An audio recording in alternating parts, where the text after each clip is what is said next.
everybody. I think we're going to get started. We do have a lot to get through, and hopefully there will be some more people trickling in. I also think I know there are a good number of people on Zoom, so hello to whoever is behind the camera. My name's Joe Durkin. I'm from Philadelphia VIP.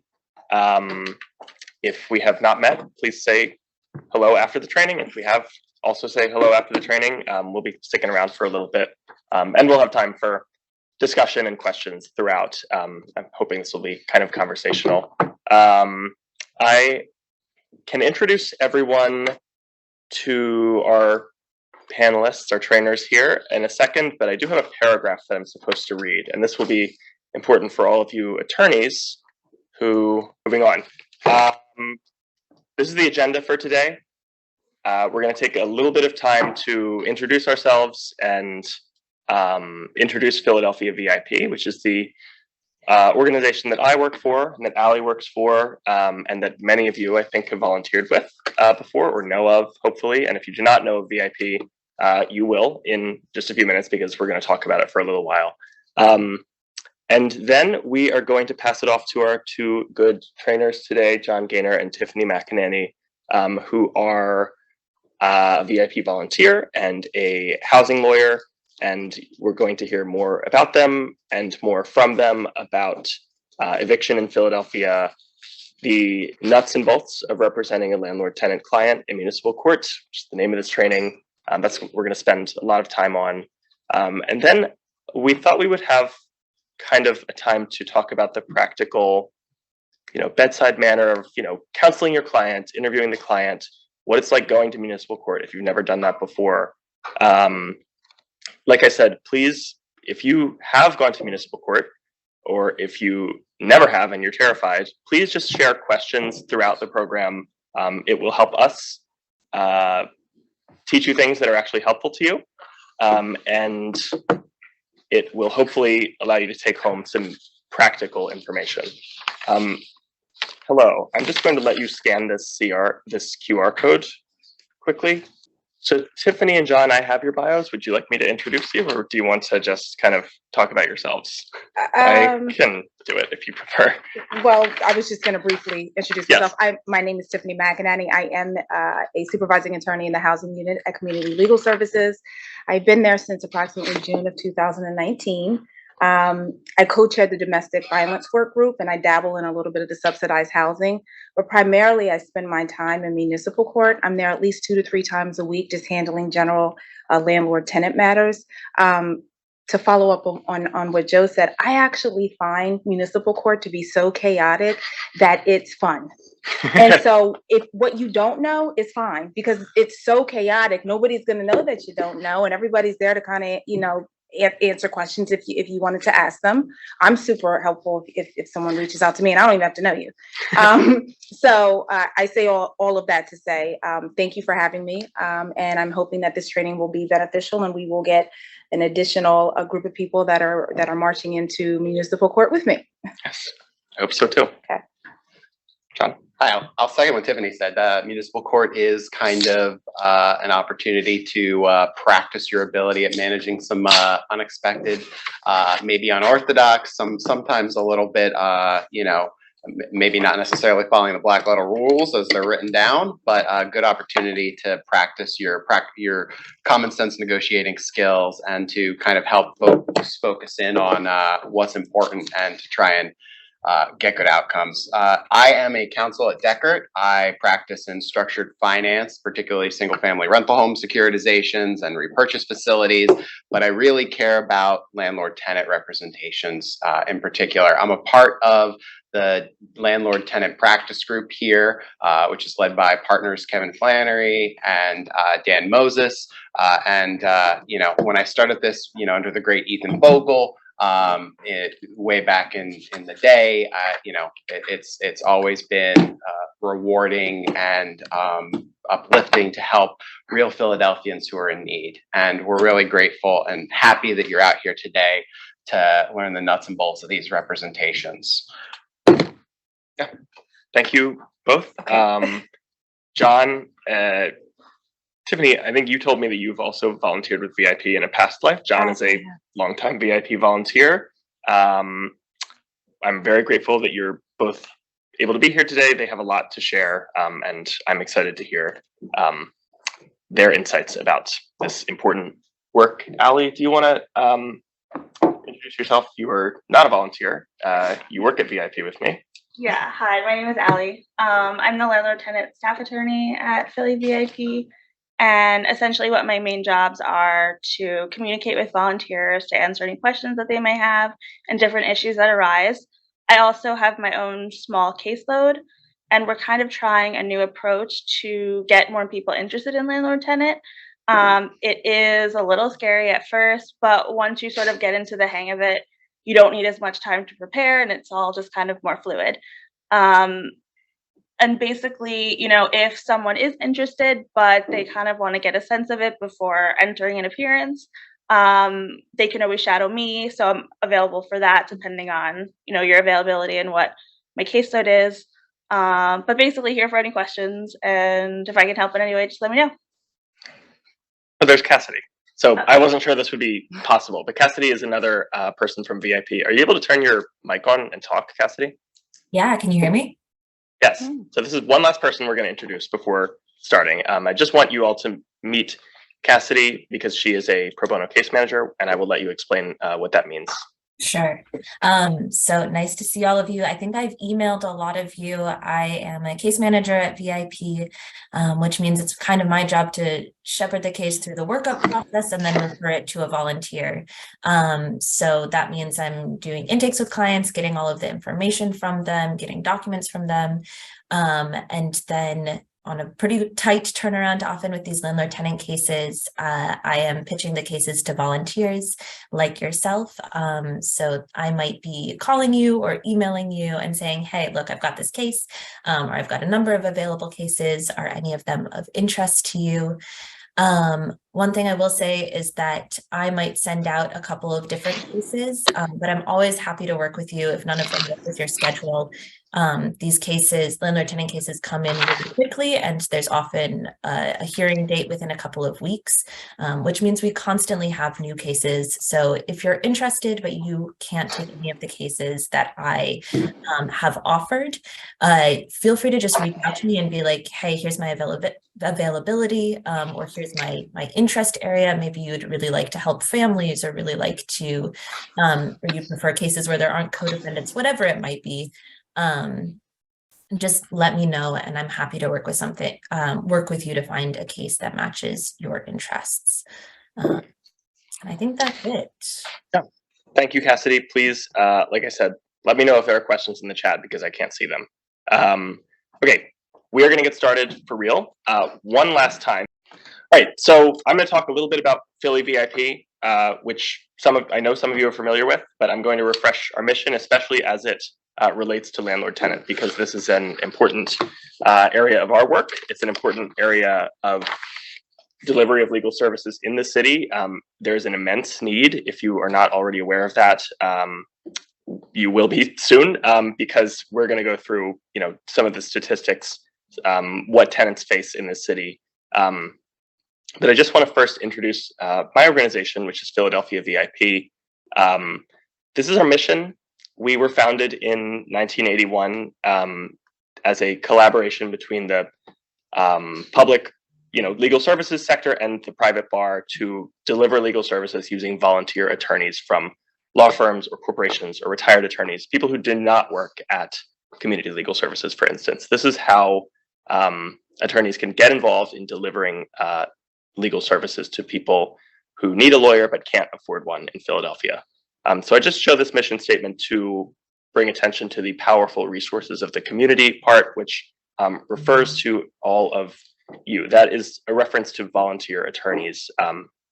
We're a leveraging model, which means that we have attorneys on staff like Ali, but by and large, we're not really representing any clients ourselves. Our jobs are to recruit volunteers, which is what we're doing now.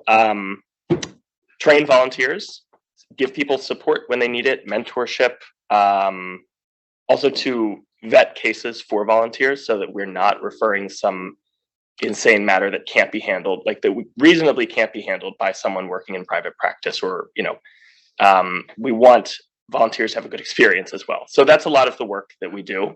I also never introduced myself. My name's Joe Durkin. I'm the program manager at VIP.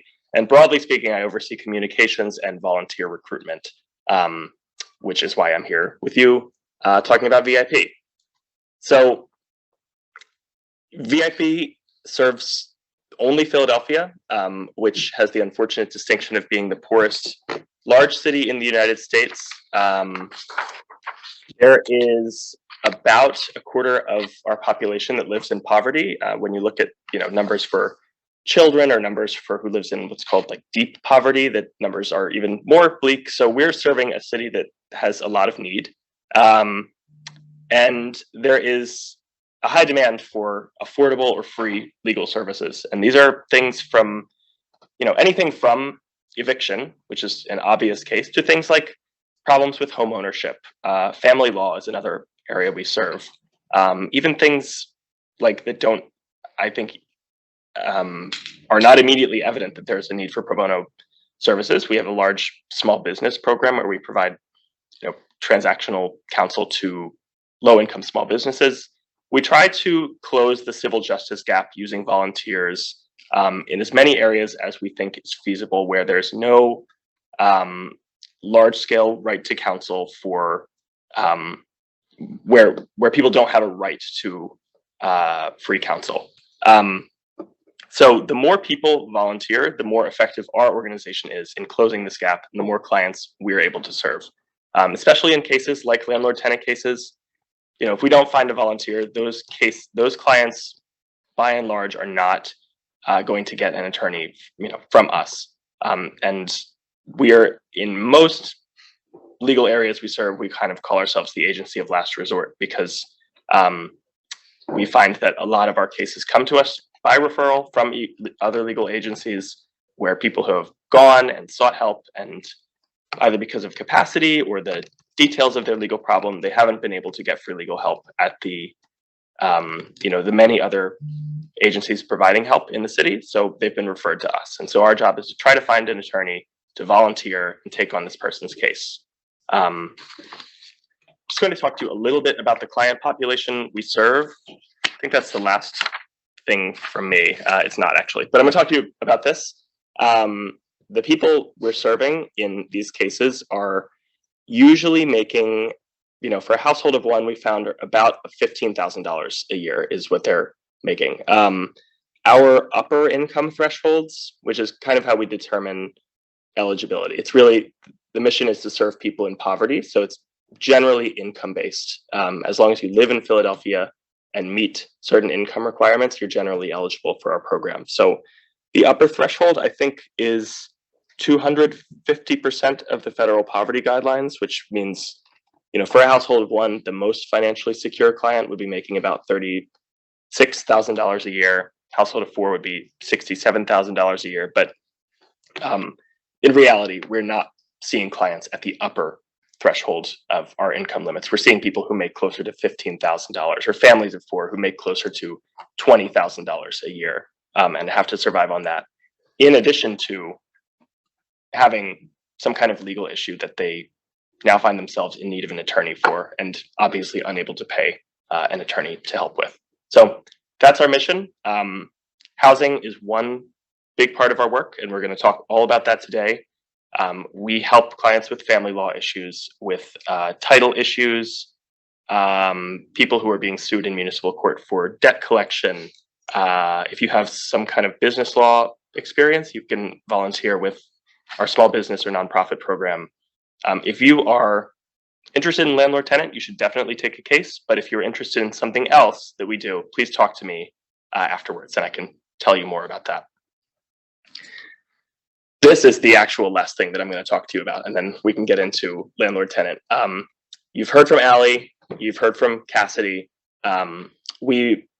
Our bread and butter is supporting and training volunteers, making sure you feel ready to take these cases and equipped to handle whatever is going to be thrown at you. Like I said, we vet cases, we make sure that they're appropriate for volunteers, we put together training guides, We do a lot more. So if you want to hear more about support for volunteers, again, please talk to me. You'll get a follow-up email after the training. But I am going to let Tiffany now get into the, we'll come back to this later, get into the substance of what we're talking about today, which is a little background on eviction in Philadelphia. Thank you. All right. So Joe took my first statistic, but it's all good. I'll repeat it. Philadelphia is the poorest big city in the United States. So close to 26% of residents and almost a third of Philadelphia's children live in poverty. Okay. Now, before the pandemic, Philadelphia had the fourth highest eviction rate among the large cities, with 1 out of every 14 renters facing eviction each year. Now, obviously, during the pandemic, the moratorium on evictions helped to stay the tide for a time. However, the number of listings is starting to tick up again. A quick look at the morning list on the Municipal Court docket for, say, hearing room 3, you'll see at least 45 listings. Now, since the beginning of the year, they have added courtrooms, so there are even more opportunities to increase the number of listings. It's beginning to feel, for those of us that are in court, a lot like we're back to regularly scheduled programming. And we know that 31% of the renters spend more than 50% of their income on rent, right? So you think about it, this means that the tenant is effectively house poor, right? And more susceptible to eviction. That means a car repair, a medical bill, or an illness could send a renter onto the path of eviction. In 2017, there were 24,000 eviction filings. In 2019, the number ticked down just slightly to 19,000 eviction filings. And that's where you get the 1 in 14 average when we look at that number. Now, keeping the 1 in 14 eviction filing average in mind, consider that half of all Philadelphians are renters. I mean, it's just the ability for one to actually fall into an eviction nightmare is really, really high just because of the number of people renting. And what we know is that once eviction is filed, it becomes a part of the tenant's history. And a lot of tenants do not realize this. So regardless of how this case is resolved, so that means if the case is dismissed, if the case is withdrawn, the filing survives. And it can create difficulty for tenants who are looking to rent elsewhere. So then we ask the question, who is being evicted? 74% of tenants facing eviction that are served by 74% of tenants facing eviction served by community legal services are Black. 70% are women, and over half are parents and or caregivers. I personally find it startling when I'm in court and the children are there with their parent. I have children. I understand necessity. They have to come along, but it's startling because you recognize this is this kid's introduction, right, into the court system, and homelessness is what's on the menu, right? And so many of the children are of an age to understand exactly what's going on. They're able to see that the parent is in distress, visibly upset. Tenants living in predominantly Black neighborhoods are 3 times as likely to be evicted as tenants living in predominantly white neighborhoods, even when controlled for income and other socioeconomic factors. So what are the causes of eviction? And we'll explore this later in training, but generally the causes involve non-payment of rent, right? And this often results from a loss of income. Non-payment of rent can be a result of affordability. So there was a change in expenses. Perhaps there was another mouth to feed added to the household. There's an increased childcare cost, and now rent is no longer affordable. Or the landlord is looking to increase rent. And sometimes it can be just $100 increase in rent, but that can put the ability for the tenant to make the rent payment on time, in full, every month, very, very difficult. So another basis for the cause of eviction filings is habitability, and that's either structural or involving system repair issues. We find that retaliation for reporting repair concerns is a thing and can lead to an eviction filing. Some of these landlords are very well-read, well-versed, and they know what the effect of the filing will have on the tenants, and they push forward with that intention. as sad as that is. Oftentimes the landlord wants to sell, renovate, or re-rent the property, often for more money. What we often see is tenants who are unable to move at the end of the lease term, which makes them a holdover tenant. And we all understand that they can't be evicted without a court order. So now you have the holdover tenant that's going to go through the eviction process because they have nowhere else to move. Okay. And then finally, this brings us here, lack of representation. Tenants are often unaware of their defenses. And we recognize that knowledge is power. Unrepresented tenants face an uneven playing field in court. That's why trainings like this are so consequential, because we know the need is there. And if we can increase the number of people or number of tenant advocates in court, then we're winning. Another fun fact that I'd like to share that plaintiffs' attorneys have said specifically to me, personally to me, is that they like having someone, an attorney on the other side representing the tenant, because it makes it easier. It makes negotiations easier. We all understand the same thing. You don't have to repeat the law. Everyone knows the law.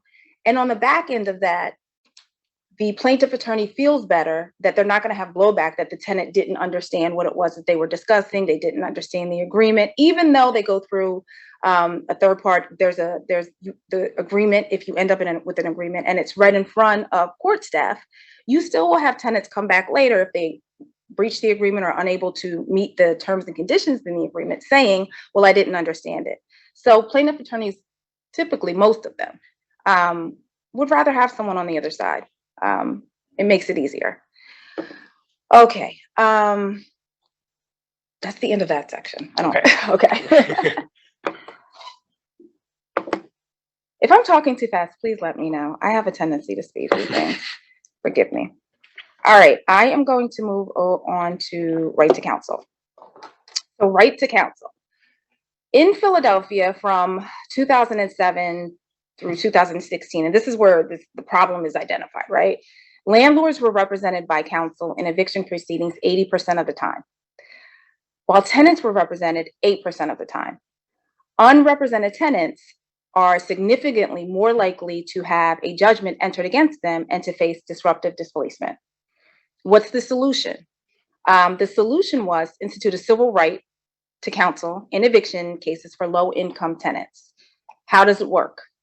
Attorneys from existing legal aid organizations or on a pro bono basis from private firms can provide full representation in addition to other legal services provided by non-attorney staff. So the Right to Counsel program expands services already being provided by through the Philadelphia Eviction Prevention Project, called PEP, which includes the courtroom navigator, a tenant hotline, financial advising, as well as the landlord tenant help center. Now, the benefits of right to counsel is that it helps to prevent disruptive displacement. So 78% of unrepresented tenants experience a disruptive displacement after a judgment is made against them, leading to psychological and or physical trauma. There's a loss of belongings or assets and sometimes homelessness. Only 5% of represented tenants experience disrupted displacement at the result of a judgment. So think about that. If they're represented, only 5% are facing disruptive displacement. That's huge. In addition, there's improved court efficiency. So representation for tenants can decrease the time between filing and disposition. It can save time that is spent explaining courtroom procedures and legal rights to tenants, and can increase the number of settlements made out of court. And that's the part where I raise plaintiff's counsel actually preferring that there be another attorney on the other side, because it just makes everything quicker. There are challenges. We look at it, what kind of legal counsel would be effective? What level does that rise to? And in rolling out the program, which vulnerable groups should be prioritized for representation. So what you have is that when you have like a right to counsel, there's a priority to provide representation because there's a right that's being protected. But then you also have people who are not necessarily falling in the right to counsel zip codes, which I will go into further. And then you're at the dilemma, well, who do I represent? We're stretched thin at CLS, but we do the very best that we can in trying to make sure that we provide as much representation as possible. It's one of the reasons why I'm here today, because I know that I can't do it all and my team can't do it all. So we need more people, hence this training. But, you know, that's right to counsel. That's the history of right to counsel. Now, what does the program look like? Let's go. Let's see. Where am I at? All right. So right to counsel was originally just 2 zip codes, right? As it says, it passed in 2019. It was 2 zip codes. I believe it was, I hope they don't kill me in work. I think it was 19121 and 19139. It's increased now to 4. So now we have 4 zip codes. And if they fall into those 4 zip codes, they have a right to a free lawyer during the eviction hearing. In order to qualify for right to counsel, tenants need to both have an income at or below 200% of the federal poverty level. They have to live in a zip code that is covered by right to counsel. And bear with me. The way that we engage in outreach to make sure that we're able to reach tenants is through the Philly courts, as well as community partnerships. Intake is done through Turn with phone intake. Community legal services is the support, as well as the Senior Law Center and legal clinic for the disabled. So yeah, right to counsel, protected right for 4 zip codes. All right. Hopefully more soon. Hopefully more soon. We need more people. We're gonna have more zip codes. All right. Any questions there, or I guess we're waiting for that. Okay. But what we have here is not Syl Gideon yet. Not yet. No, not yet. Yeah. And that's why we still need all of you, right? Yes. Like the right to counsel law doesn't mean volunteers have to go away. No. So in fact, VIP volunteers only represent non-right to counsel tenants. So people who would not qualify for right to counsel, those are the cases that VIP and our volunteers are handling. Which is helpful because we do have a focus on like trying to make sure right to counsel is covered. So if you guys are able to pick up, Does CLS pick up all the right to counsel cases? Or we do our best. We do our very best. And so I don't want to go, jump in before what we're going to talk about. But when a tenant is in a right to counsel zip code and there's a hearing and counsel can't be secured, typically that tenant is given a continuance so that they can secure representation. So again, that's something that's going to push them back, but still, at least we know they're not going into court negotiating or going to trial without representation. Sometimes the timing is kind of key to finding another place to be, right? Yeah. So counsel's good, time's good too. So. Yeah, for sure. What exactly are you calling disruptive displacements? Or like the sheriff comes and puts your stuff out on the sidewalk, or something else? Well, if you think about tenants, they have children. They're being moved out in the middle of the year. Where these kids going to school? It's not like you're going to be able to find low-income housing in a particular area. If you can, great. But the likelihood is you're going to be looking everywhere. So you may be moving a great distance. You may have to, who knows what the case may be. But that's where the disruption comes from. It's unexpected. Tenants are thinking that they're going to be able to work it out. Oftentimes, they're not going to be able to work out. You're going to have to move. So where do they move to? Where do they get the money from to move? It's expensive to move. So. And it's not like, hearing's over and we'll get into this a little more later. You're not evicted in 3 days. There's a short time period after, I think it's 20 days. But the point is, the hearing, if there's a judgment, they could not have a place in less than 3 weeks or less. Yeah. And if you got told today you're moving in 3 weeks, whether you like it or not, or the sheriff is going to drag you out of your house, it's a problem, right? And so typically so when the sheriff comes to do a lockout, it's to lock you out. They're going to change the locks. Your stuff can stay in there. You have one opportunity to go back in and get it. It's, so it's allowed that. All right. If everyone's cool, I'm going to move on to eviction diversion program. Okay.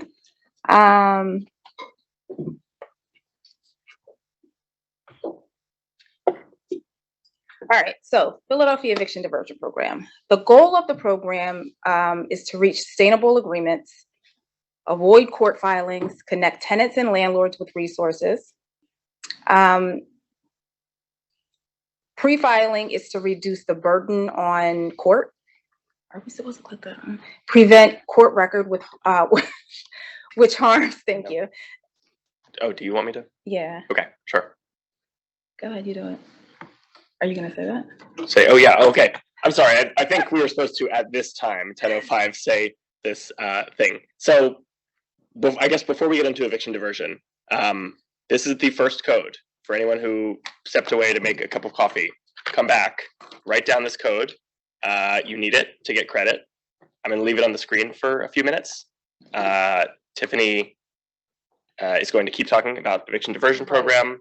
We'll have a quick breather to check in about all the background, and then we're going to like dive deep into landlord-tenant issues, defenses, what you will actually be doing in court as a VIP volunteer. The fun stuff. The fun stuff. Yeah. Not that this is not fun. All right, Ingo. Yeah. All right. So back to what I was saying. Philadelphia Eviction Diversion Program. The goal of the program is to reach the agreement and avoid court filings, as well as connect the tenants and landlords with resources. Pre-filing, it reduces the burden on the court. It prevents a court record, which harms tenants in future housing searches. It prevents costly process for landlords. It can provide more support for resolution, and it can increase housing stability in Philadelphia. Let's see here. So the history of the eviction diversion program. In 2016, the mayor convened the Eviction Prevention Task Force, which resulted with a report, including pre-filing mediation as one of 17 recommendations. In 2019, Good Shepherd Mediation oversaw a small pilot pre-filing mediation program. And in June 2020, City Council passed the Emergency Housing Protection Act, requiring landlords to participate in diversion where the city sets up a program where tenant had a COVID hardship. So it was in connection to that. In April 2021, Municipal Court entered an order requiring participation in rental assistance and eviction diversion prior to filing an eviction case in court.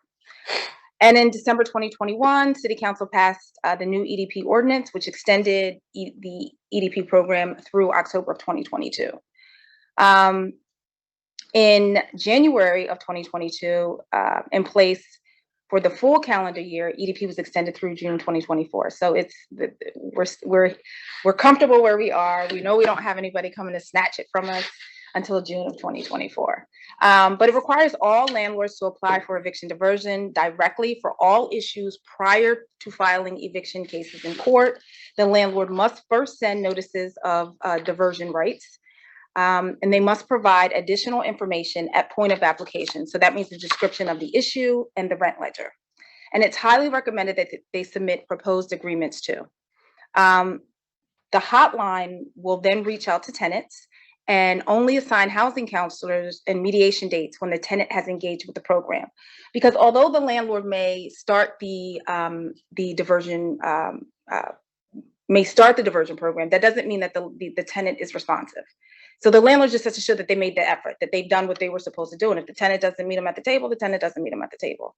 But at least they've checked that box off. The landlord is required to participate in good faith, which, you know, we all hope for that. Okay, so the program overview. Landlord sends tenants the notice of diversion rights. Landlord requests diversion from, it's a website, it's eviction-diversion-phila.gov. The request is reviewed for completeness and a level of priority. It gets a mediation track. They engage in direct negotiation, and then there is a code for the mediation within 24 hours. So it's pretty cool to kind of like watch how it plays out. The application, so the tenant is sent the notice of diversion rights by hand, delivery, or mail. The landlord would need to upload a copy of the notice of diversion rights and have proof of hand delivery or mailing as part of the application. It's not enough just to say you sent it, you have to prove it. They apply online, and the landlord again must provide the accurate contact information for the tenant, at least the information that they have. So that's a cell phone number, an email address, preferably both. Yeah, that's it.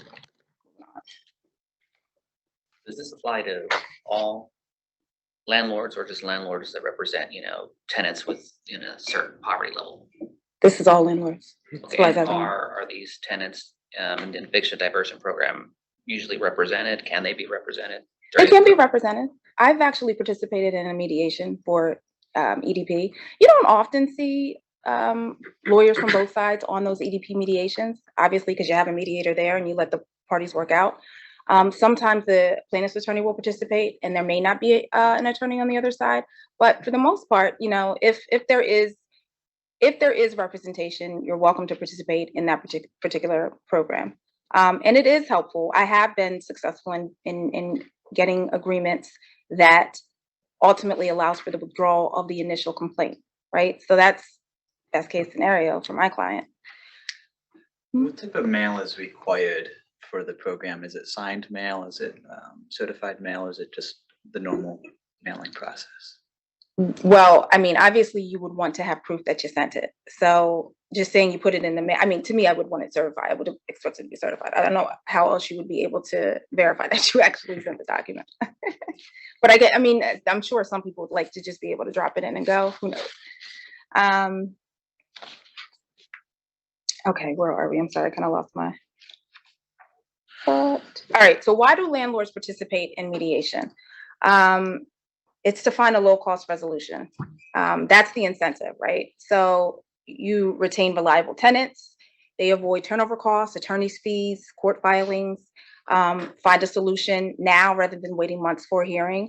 So if you go to court now, I'm pretty sure you can attest to this, you may not get a court date until May or June. It's you know, it's at least 2 months, I think, before they schedule the hearings. So if the intention is to get the property back, you don't want to wait for a hearing if you can negotiate that in mediation. And then also it allows for them to start planning on income streams now. So instead of having to wait until the court date comes, you can actually develop an agreement with the tenant where they're starting to pay rent earlier than you would be in court. So that's always an incentive. Also, it assists in reducing homelessness in Philadelphia. So that's a major perk. And then diversion is required by the city ordinance. They don't have a choice. They have to participate, which is a yay to win for us, right? Okay. So if they file a complaint prior to doing the diversion program, and you can get it dismissed. You sure can march in the court and get, yeah. And that's going to be oh, go ahead, John. I was going to say, I think that lately the courts will reject the filing, right? Mm-hmm. Like if you don't, like it used to be that you could file and if they didn't show up, even if there were defenses, like you didn't have the certificate of rental suitability or you didn't do the eviction filing, you could just get a default judgment if the tenant didn't show. The courts now don't do that anymore. So the filing will be rejected. The court staff will look at it and say, oh, there's this problem here, and they won't let a default judgment proceed, which is a very positive step forward for a lot of tenants. But on the flip side, it means that there's less easy cases for us to deal with, which is true. We'll get into. Yeah. And this is one of the, right to counsel, like I said, is not entirely relevant to, not that it's not relevant, but it's not involved in the cases VIP volunteers are handling, but EDP and the requirements are something you should know about if you're a VIP volunteer. And we're going to come back to that, the nuts and bolts of actually kind of asserting that in court. And it's one of the potential defenses. So go ahead, Tiffany. All right, so the landlord good faith requirement. So again, I've said it several times, provide the notice of diversion rights to the tenant. That's huge because that gives them the information that, hey, I don't necessarily understand what's on this paper, but I'm going to call a number on here that it's saying I should call to get some more information. Also, having an updated ledger is huge because oftentimes you have clients that have no idea how much money is owed. And something that we'll explore later is with the complaints and how they're filed. Everyone comes in with the last 3 months of rent that's owed, but then they also have this hefty ledger that goes back to 2016 that shows much more money. And so you have to kind of square that away. All right.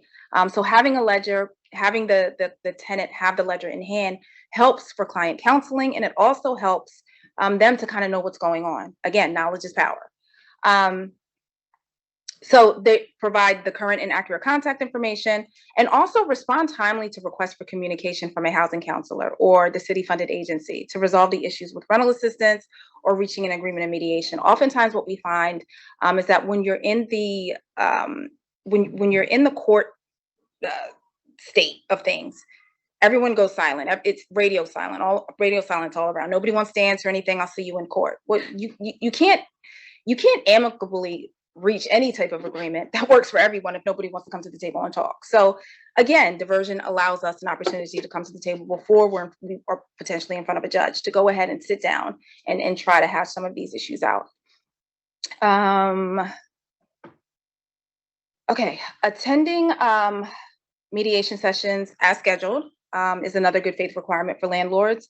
A landlord may have an agent attend, but the landlord must be available by phone to participate if needed. Not to just, and this is something that's huge in court, because you'll find plaintiff's attorneys coming in without their client getting default judgments against tenants because they failed to show. So the landlord and property owner haven't showed up, but their agent or their attorney has, and so default judgment for you because the tenant isn't there. So it's like one of those things. No, you have to show up too, right? What's good for the goose is good for the gander. Yeah. So, and the agent must have all the necessary information and authority to resolve disputes and enter into agreements. During mediation, the landlord must make reasonable efforts to address all lease issues that could lead to eviction. And the tenants must also actively participate. If not, a tenant risks non-compliance and the legal process of eviction. So you don't participate, you had the opportunity, then the eviction process proceeds. So that's where we are with that. I talk as much. I think we're just about on schedule. Okay. All right, let me just make sure. I think I'm good. Okay. Yes. So the eviction process proceeds, and that is where all of you come in. I mean, that is so. The next thing that we're going to talk about is the nuts and bolts. Like, what are the defenses? What does it look like going to court? What are you doing as the tenant's attorney when you show up and you have this complaint and you've read your VIP case file and you know the facts of the case? How are you going to represent this tenant? And that's what John and Tiffany are going to spend the next bulk of the training talking about. Before we get into that, I guess we'll just have a few minutes for if anyone had questions about eviction background that we just spent some time talking about, or any other points for discussion. Yes. Are cases such as the ones that you've listed on the available cases list, are those cases that have been through the mediation stage already? Or yeah, so all cases, I mean, yeah, for the most part. Or yeah, either they've been through it or the tenant chose not to. If it's ready for court, it's already gone through mediation. Yes. The goal is to not, if you can avoid the court cases, to get it resolved in mediation. Yeah. So these are the ones that did not get resolved in mediation. That's a very good point. They are the more difficult cases to resolve in mediation. Right. But we can do it. We can. Everyone here can do it. Everyone can do it. I promise. In about an hour and a half, you'll be like, why did I think I couldn't do this? So what % get resolved in mediation? It's a good question here. Let me try to find the numbers for you. It's gonna be tough because you've got a lot of push-pull effects on the numbers right now. During the pandemic, there was a full-on moratorium with respect to evictions. That is now, we're catching up on that. There was the Phase 4 program, which for a long time was able to pay rent for certain folks who were affected by the economic dislocation of the pandemic. And so, if there are, I bet I'm trying to buy time for you to get the numbers together. But I think it's going to knock out easy cases, or if the tenant decides to participate and look, the reason I stopped paying rent is, my ceiling fell in and I want you to fix it and you haven't fixed it yet. Well, the mediator is going to take a look at that and be like, all right, is the ceiling fixed? No, it isn't. You have to fix the ceiling, and they don't owe rent for that. And they're gonna reach a result on those kind of very straightforward cases. The cases that we see are the ones where maybe the tenant didn't trust the mediation process. Maybe the way that the landlord had been interacting with the tenant didn't, lead them to believe that mediation would be fruitful. Maybe the tenant talked to landlord's lawyer, and landlord's lawyer said, all right, we've talked in good faith, bye. And that has literally happened on some of the cases that I've done. Keep talking. Yeah. I really need to know that bad. We can follow up. Well, I'm happy to follow up with you. But we spent a lot of time talking about the diversion program because it's relatively new. So if you're a longtime volunteer, maybe it's good for you to know this is a thing that's supposed to happen. And if it doesn't happen, can be a source of defenses. And so knowing that there's a duty to participate in good faith, what good faith participation actually means, kind of knowing to ask the tenant, well, how did mediation go? Did you show up to any of it? you know, that now I do think the mediation is probably subject to, you sign on to the, and this is me not knowing, so I'm asking, when you go into the mediation, are the negotiations not able to come out of the mediation for purposes of hearing, or? No, what do you mean, the agreement? So suppose you're having confidential it's information, confidential right. information, right? So it's not like the actual substance of the mediation can come forward, but the participation or not in good faith can. Yes. Because that's the requirement. But knowing what the negotiations were as their lawyer, which you're allowed to do because it can be confidential to you, you know, you can understand what's in the landlord's head, what they're going for, and what the tenant wanted. Like, and so it's useful information, it's data. And I just wanted to add for ADP, because Vikram Patel will kill me if I don't. Targeted financial assistance is this thing. Is a one-time payment from the city to a landlord to cover a tenant's rent arrears.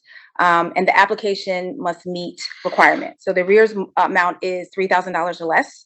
Has to be shown on a ledger or a rent roll. And then the application has to be approved through the eviction diversion program. So this is incentive to participate, right? The tenant income is less than 80% of the area median income, the AMI, and issues other than rent are resolved with a written agreement. So the city of Philadelphia has allocated $30 million to TFA. So this is like a new thing that we're really excited about, because with phase 4 gone, and that's where the diversion and the rental assistance of phase 4 work so great together. It's like, okay, if you want this money, you're in mediation, you come out and homelessness is kept at bay. But without that money, it's like, you know. Phase 4 was COVID relief, right? Yes, Just yes, for it anyone was. who Sorry, does yes. not know. Yeah.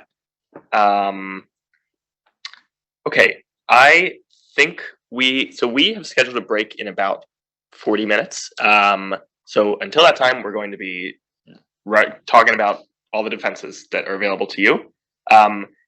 When we're going through these, if you've picked up one of those pieces of paper that have the checklist on them, that might be helpful for you. If you do not have that, you can go to phillyvip.org/resources, or you can kind of pass that around the table. But if you're on the Zoom, our landlord tenant training manual is on phillyvip.org/resources. It's also in actually, Cassidy, if you could put that in the chat, that would be helpful for people on Zoom. This piece of paper is kind of our landlord tenant checklist that we encourage people to refer to when they take a case, and also when, you know, we'll be covering most of the points in this checklist in the next, you know, portion of the training. So it might be helpful to you to refer to those. Okay, John, Tiffany, I'll let you just kind of go for it, I guess. Woohoo! All right, Tiffany. It's your house, you go first. All right, so you've decided to take a landlord-tenant case with VIP. We're representing a tenant. I'll go through kind of like the process a little bit methodically. So my background, I'm a transactional lawyer. I'm not a litigator at all. And, you know, I'm very happy to be a transactional lawyer, but I think in terms of checklists and making sure that we hit all the spots that we're supposed to hit in order to get things done. So that's how I'm going to present. Apologies if that's too methodical. So you take the case. So you email expressing interest to VIP. If you work at a law firm, you may have a conflicts process you need to go to. VIP will send you the conflicts information that you need. You run your process, you get back to them, and assuming your conflicts process clears, then they send you the full case file. They give your information to the tenant, and you get the tenant's information. Many tenants will reach out to you before you even had a chance to sip a cup of coffee and like look at the file.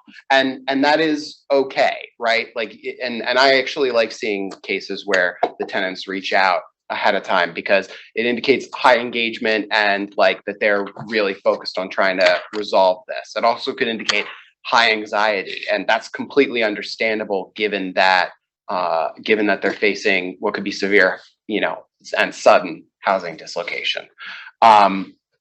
So I like to read the file. The case notes provided by the team at Philly VIP are very good, and they do an excellent job of laying out the defenses that are available to you. And so take seriously anything that is in those notes. They've interviewed the client. The intake notes are very helpful. They've collected obvious data And, they give a really good starting point on how to think about the case. It is not to say it is exhaustive. They do not have, 1,000 hours to pour into the file and get all of the text messages and do a discovery process, right?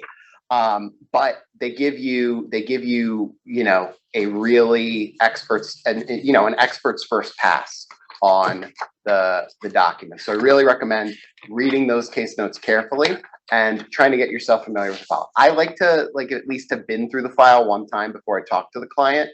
But that is kind of, that is just kind of preferentially I like to be prepared on this stuff. And, even doing this for, 10 years now, I still feel like I want to know what's in there before I talk to the client.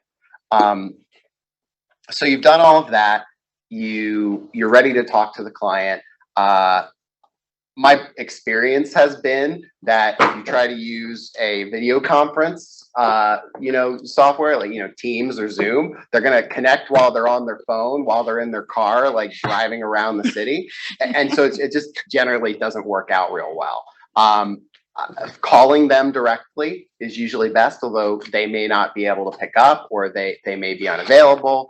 Scheduling the time to talk can be real tough. And a lot of these folks, they work 9-to-5 jobs where they'd have to take a break during normal business hours to talk to you. So it's like have some sensitivity around their availability and, working things out for them. And you may have to talk to them at odd hours, like 6 p.m., right? So not that bad for, I work at a big law firm. So 6 p.m. is like, the second half of the first half of the day, right? So, but the point is, you'll talk to them when you talk to them, and you'll get yourself together in terms of all of that.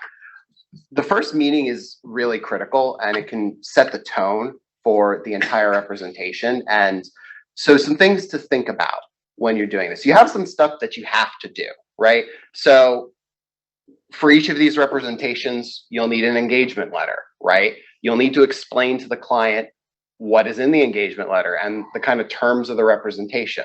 And they're going to have to sign that. I try to get them to sign it. They can sign it by phone. You can send them the agreement and have them say agreed, some sort of actual affirmative presentation of their assent, right? There's, to my mind, no requirement that it has to be a wet ink signature on, company letterhead for it to count.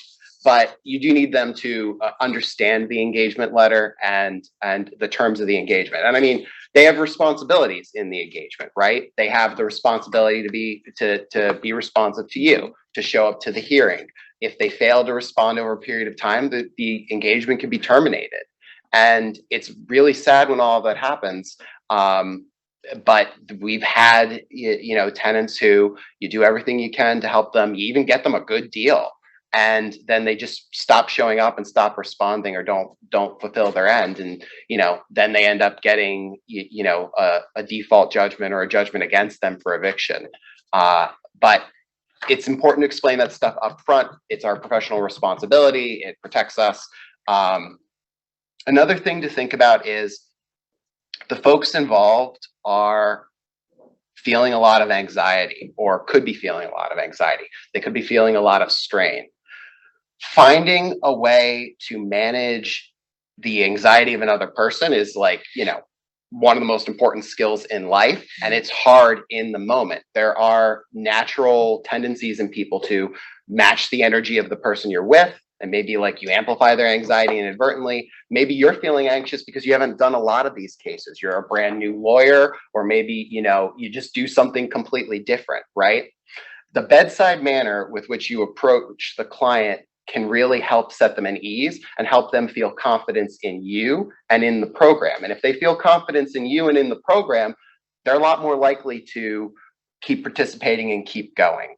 And so finding a way to connect with them, to empathize with them, to let them know that you hear them, that you're listening to them, that you're paying careful attention to exactly what they are saying, is a really critical step in building a rapport. And so as a more, perhaps unnecessary sharing, I'm a bit of a nerd.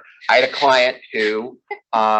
client when we were at a hearing who, while we were waiting, she pulled out this, there's this old game system called PlayStation Pocket, right? And it's like, it's become very popular lately, and like people are like modding it. And she pulled out and had a modded PlayStation Pocket.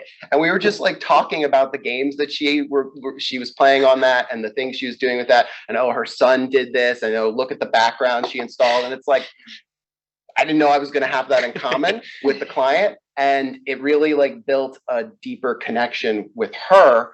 And it helped us, like it helped her feel more comfortable talking to me, and helped us in the process of getting through what for her is, you know, a very anxiety producing and tough challenge. And in that particular case, the client wasn't going to get a better deal than the amount of time we were negotiating. She was going to end up with a judgment by agreement. And it was just the landlord's counsel was not really wanting to participate. And they weren't really, you know, they weren't really giving a lot. And they're an institutional landlord. So they had a lot of views about how things had to be, and they not a lot of flexibility, and you run into that sometimes.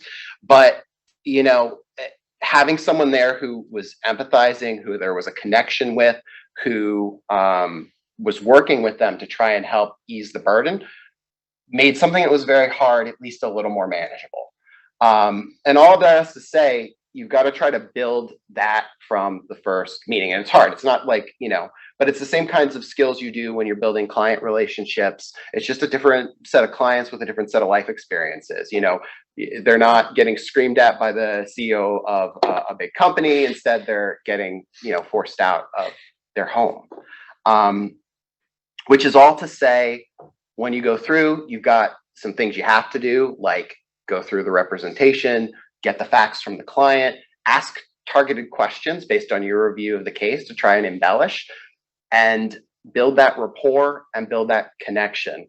Because being a person who is able to display confidence and competence, even if you're not 100% sure what's going on or how it's going to work out or what you're going to do, can very much help make something that's hard and is kind of, you know, a machine that's rolling regardless of what we do in some senses, make it easier for the client to kind of live through that and you know, help them process and deal with the results.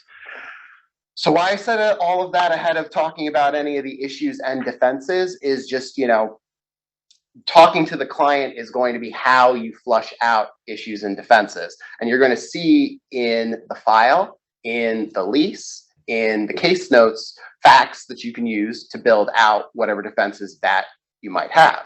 And so now let's talk a little bit about the like starting the review process. So I think we're on the next one. Can I just interject Go, briefly please. just about one thing? So when you're looking at your retainer agreement, I make a point to limit the scope of representations, that I'm only representing for the settlement, that the trial or settlement of that particular case. I'm not doing petitions to open. I'm just doing any breach of agreements. I'm not doing any petitions to stay. I make a point to spell that out, because oftentimes with these cases, they are going to be breached. You are going to have the agreement that you negotiated your butt off. It's going to be a breach. And so the client's going to come back wondering, are you going to rep? And you have to point to that retainer agreement that hopefully you really, really reviewed with them carefully to understand, no, well, this is the scope of the representation. Unfortunately, I cannot. I mean, it's up to you if you want to, but I have so many cases. I just can't keep doing that. So. And VIP can advise on that, because we ask our volunteers to put that representation agreement together and share it with us. So if that's something you're worried about, then we can help.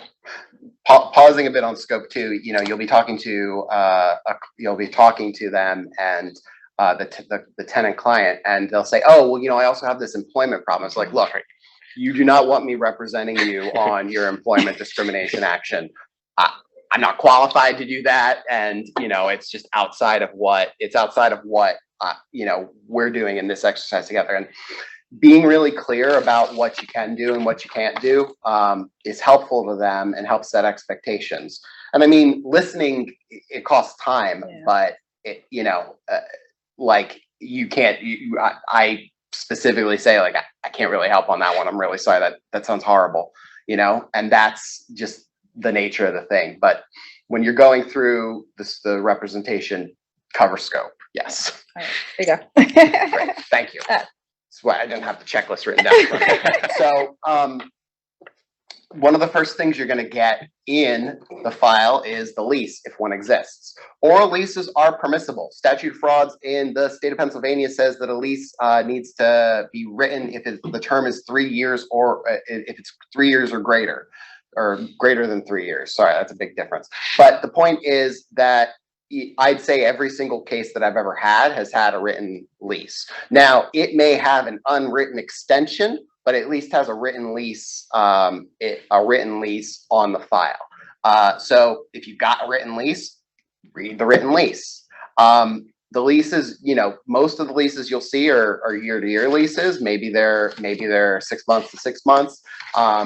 If it is an unwritten extension, it converts over to a month-to-month lease. And with a month-to-month lease, there may be additional rights and defenses.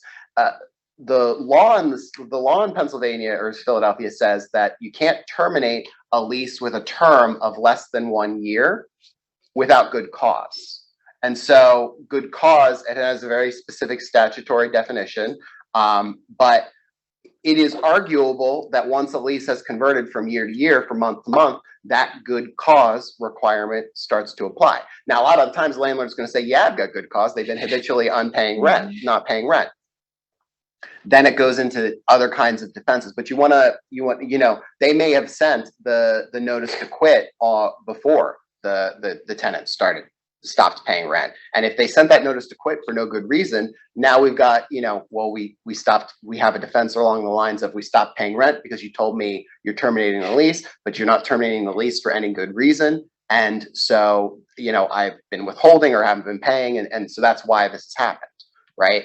So it's harking back to what we said at the top. Municipal court is chaotic, and you can have black letter law on your side on a particular thing, and then the judge will just be like, I'm going to split the baby, but I'm going to cut slightly in favor of the landlord or dramatically in favor of the landlord.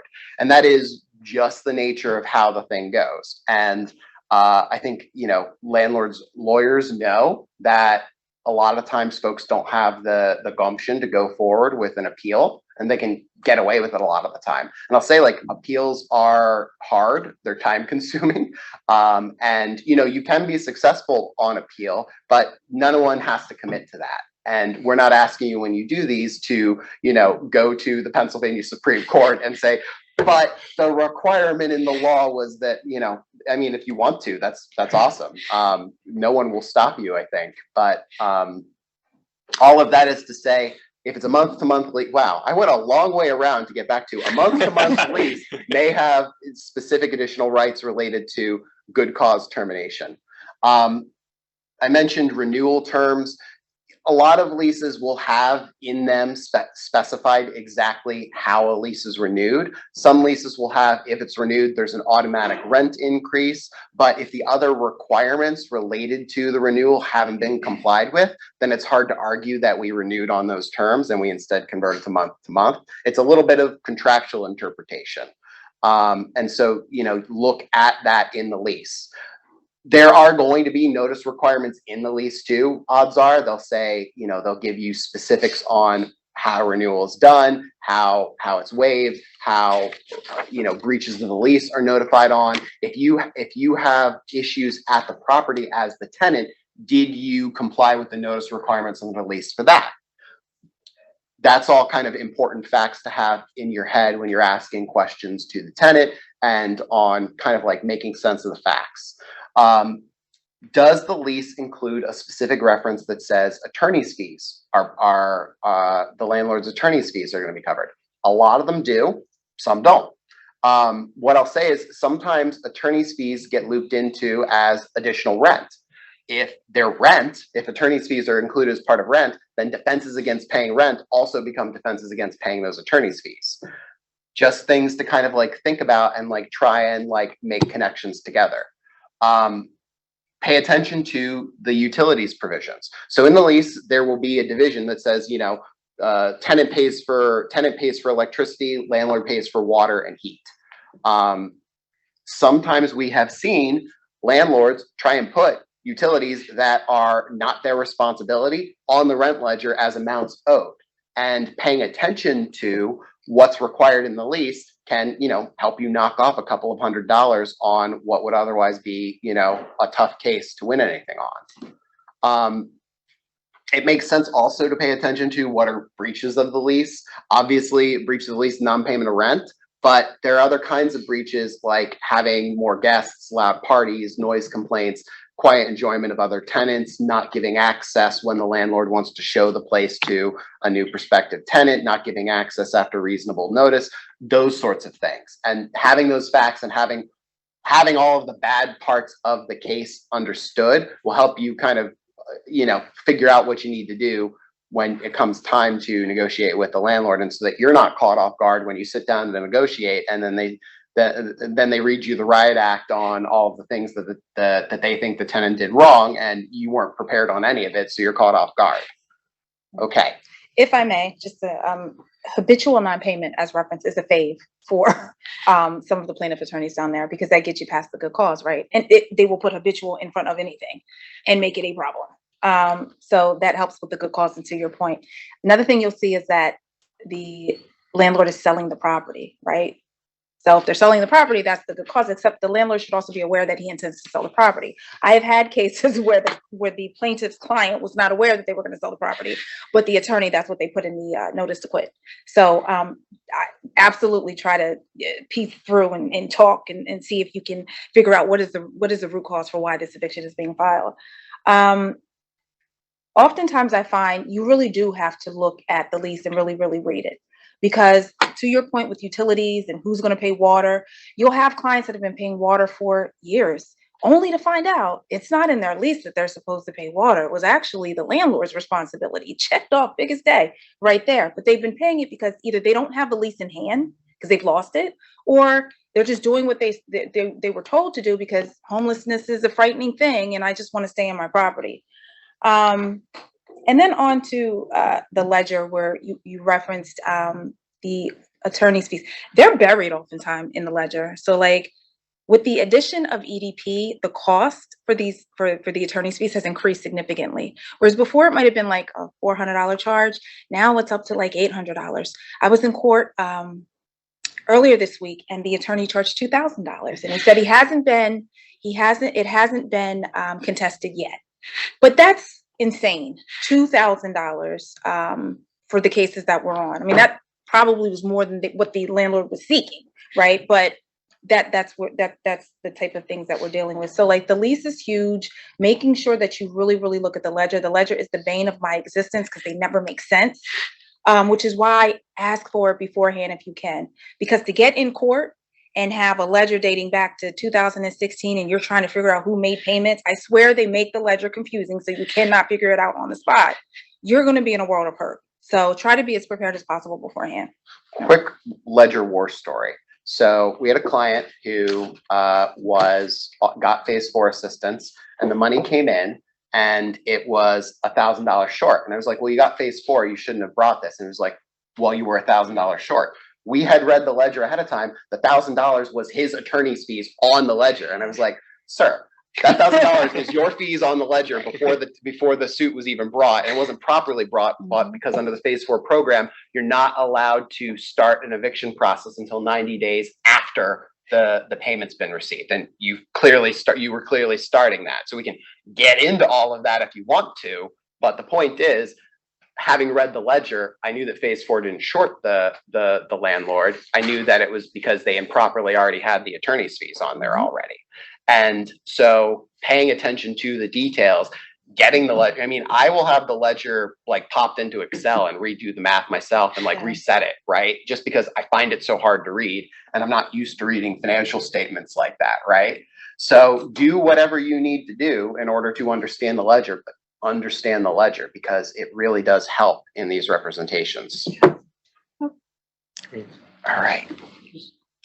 So Sark already says, is there a standard format that they're supposed to follow for the ledger? No. They, sometimes you'll see credits and debits, right? Sometimes you'll see sometimes you'll just see like a list, and it's hard to make sense of. Many of the times lately, they're computer generated. And that's actually a little bit of a plus because, you know, a computer, somebody needs to input, you know, charges, somebody needs to input payments, right?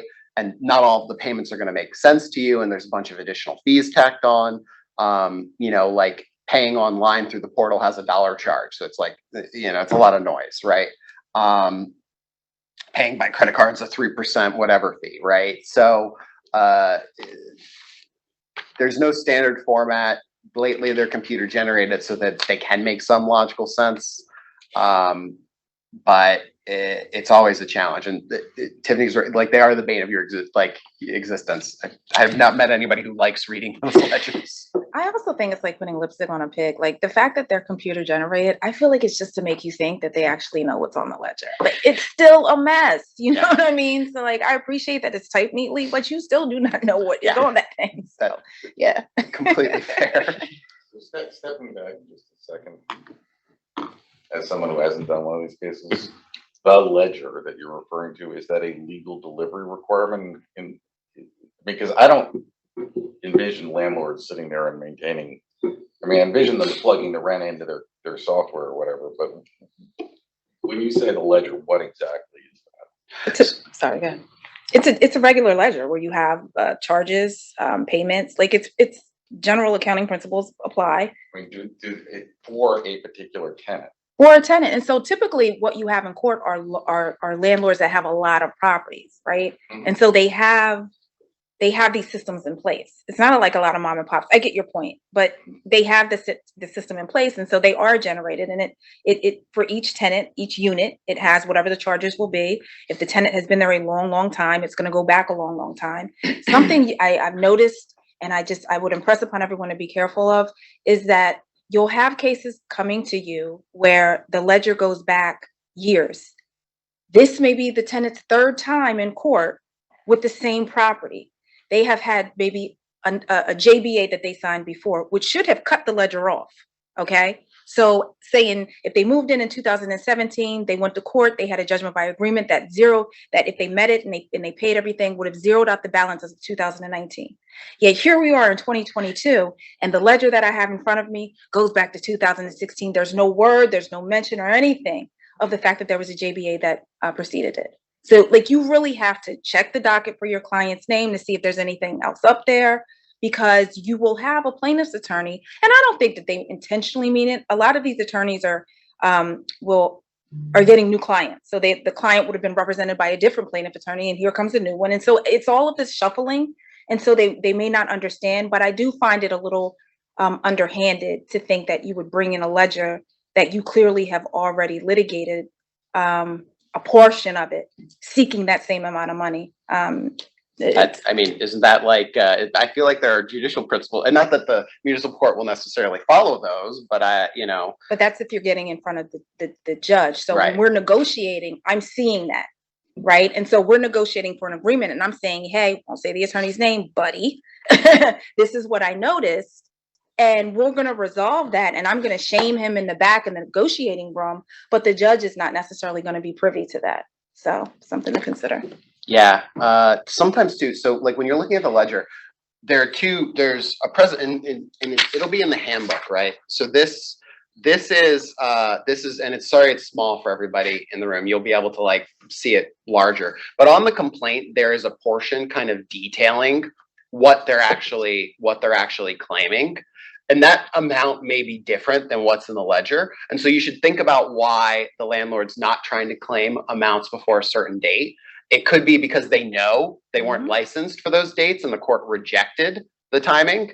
It could be that they know they didn't deliver the certificate of rental suitability or have evidence that they did, and the court's rejecting that timing. We should understand that, you know, between the ledger and the complaint, try and argue whichever one's better for the client, right? Like, oh, well, in the complaint, you only charge this amount. So don't start trying to foist in these other amounts that are on the ledger. But it's fair game for us to say, you know, we weren't supposed to be paying water. You made us pay water the entire time. We'd like that as an offset. And we're happy to raise that as a counterclaim against you if we end up in front of the judge. May I sorry, we are a little behind and we're gonna have a time for questions at the end. I just wanna make sure we get through all the defenses. Before, but go ahead, Len. No, I'm just gonna ask, when you talk about getting the ledger in advance, it's not attached to a complaint, right? So you get it by calling and asking for it, right? Well, so the tenant often can access it through their online rental portal. And that's the way I normally get it.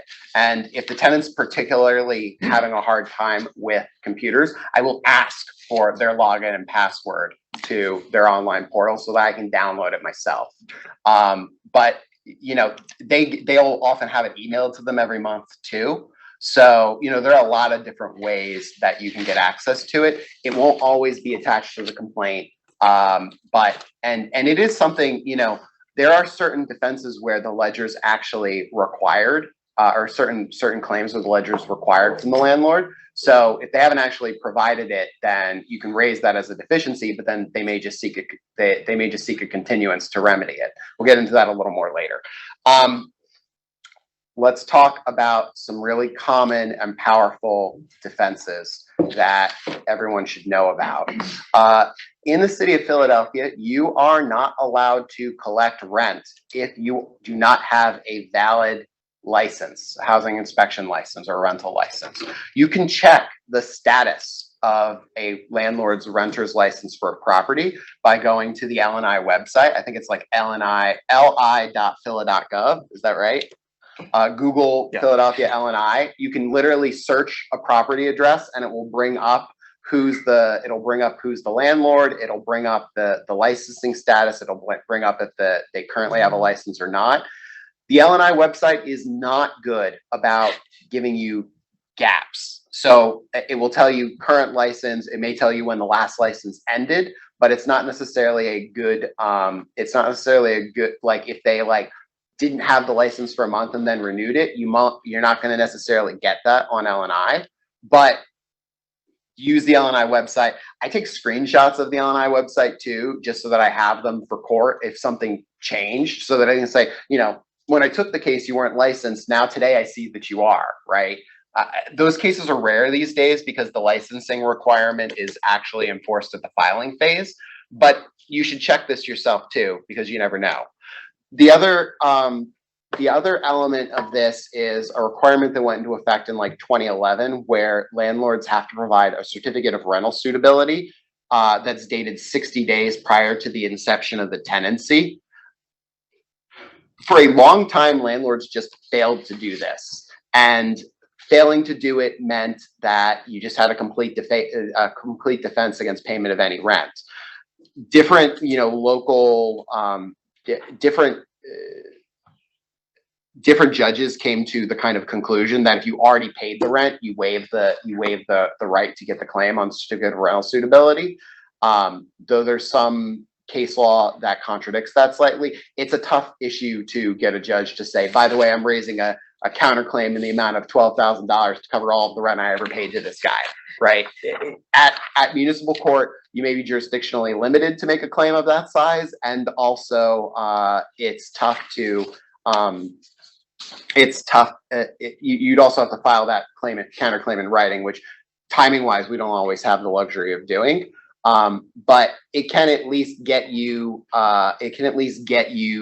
across the line at the negotiating table with landlord's lawyer. Being able to raise invalid certificate of rental suitability has led to a lot of settled cases where my tenant walks out only losing the security deposit, which is, getting 60 days and only losing the security deposit is a pretty good result for a lot of tenants. There's another element to the certificate of rental suitability requirement, which is that the landlord has to deliver a Partners for Good Housing handbook. You're just spinning this off your head. It's impressive. Yeah, no, good, great. So the Philadelphia Partners for Good Housing handbook, this is, I've never actually gone in front of a judge to test the city of Philadelphia Partners for Good Housing handbook. And if I say that to a landlord's lawyer, often they say, well, I'm not reducing rent for that. And it's like, well, first of all, it's the law. So you're not doing anything. It's the law that says that's there. But second of all, my my experience with judges in municipal court is that the niceties of the express requirements of law don't always get enforced. And so like the law can literally say it's required or you have no rent, and they'll say, it's just a handbook. They had the certificate of rental suitability. That's fine. And they'll just rule against you. So all of this is to say, and it's not to try and make folks scared to go in front of the judges, but you may think you have a knockdown, drag out case with like the written down requirements of law completely on your side, and the judge will still, decide against you because that's the nature of how this system's set up. Do you want to? If I can interject, so I've had colleagues have some success with arguing the CRS only because it wasn't signed. So at the bottom of the document, it says it's valid only if it has the signatures in place. And what you'll find is that when it's on the docket, those signature areas are completely blank. That is something that you could, if you wanted to take it in front of the judge, you could raise that and you might be successful because it isn't a valid document. It says that on the face of the document. In terms of a landlord not having a rental license and a tenant seeking to get the money back, unlikely. I have yet to have that be a successful result. And the idea is what we've gotten from the judges in municipal court, that wherever you live, you need to pay rent. You are expected to pay rent. And so the fact that the person isn't in compliance, absolutely, we're going to be aggressive about it going forward. But the idea that you would get the rent money back for a place that you in fact did live in is an uphill battle. So we haven't had any success with that. Also, I use Eclipse and Atlas when I'm looking up the rental licenses. You're not going to be able to see the gaps. You can also contact municipal services. I've actually gone in person when I've had an attorney that I really just wanted to get. So I go the extra mile just to make sure that there are gaps. Also, I would encourage the docket, and this is a great thing, and you mentioned this, John, that the court now issues non-compliance documents, and it's on the docket, and it'll tell you where the issues are. So if there is gaps in a rental license or the CRS or the CRS wasn't delivered, it'll say that. And I always make a point to print that out. I would also encourage that while you can have these things on your phone, you should be prepared to go to trial when you come to court. So you should have 3 copies of everything. Some of the judges will allow you to I don't know if they're going to let the attorneys do it, but they will allow some of the tenants. But for us, for attorneys, you need to have the 3 copies: a copy for you, opposing counsel, and then the judge. I think that's it. Yeah, and that's an important practice tip. So when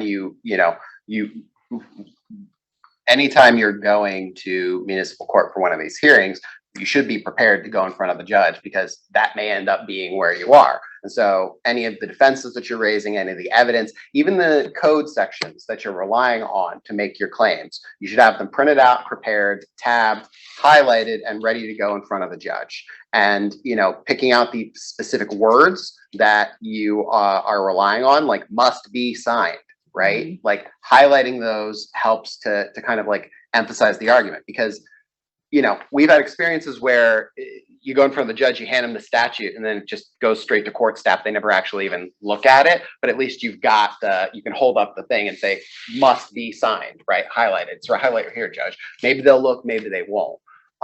But it's any little bit you can do to kind of spin the ball in your favor in terms of getting to a good result. Okay. So the certificate of rental suitability, there are a lot of technicalities. I encourage you to read the specific code sections related to the certificate so that you can, have all of the elements outside in your mind when you're ready to go with it. It's included in the VIP handbook. You can also look it up online, although I find Googling for it to be very confusing. And the handbook is just a faster way to get to the specific code requirements. Okay, lead. Yeah. Should we take a break after lead and then come back to habitability? Scheduled now. Why don't we take the break now and then we'll do lead after. Okay. Yeah, I think it deserves a lot of time. Okay, so 10 minutes. We will reconvene. and talk about lead, habitability, everything else. And you can tell we're talky. We have to be out of here pretty close to 12 on the dot because they have to like flip this room over for another meeting. So we'll try and like zoom through the rest and leave time for questions. And we will have time for, I think we're getting pretty close to the end. Okay, 10 minutes. I will see you all again. And while we are on break.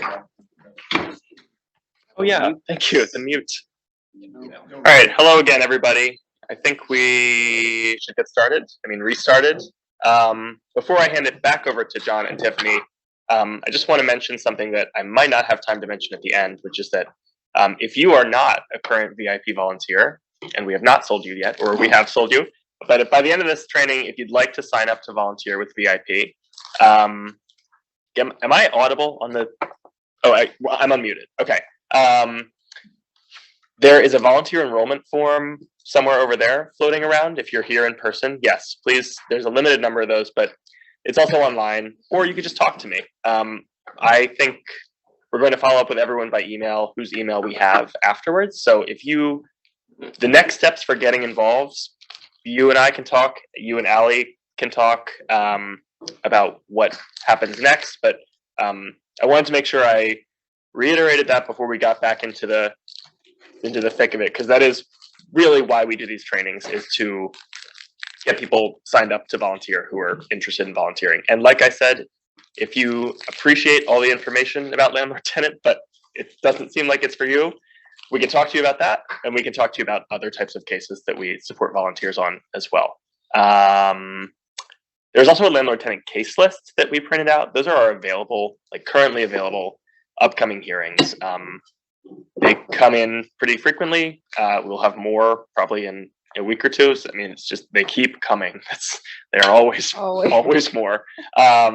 So if you're not in our network yet, just talk to me or Allie, or just wait for our email to learn how to get connected with us so we can stay in touch with you. You can stay in touch with us. I think that was everything I had to say, and I will just let you keep talking about lead. Oh golly. So lead. So lead is a big deal.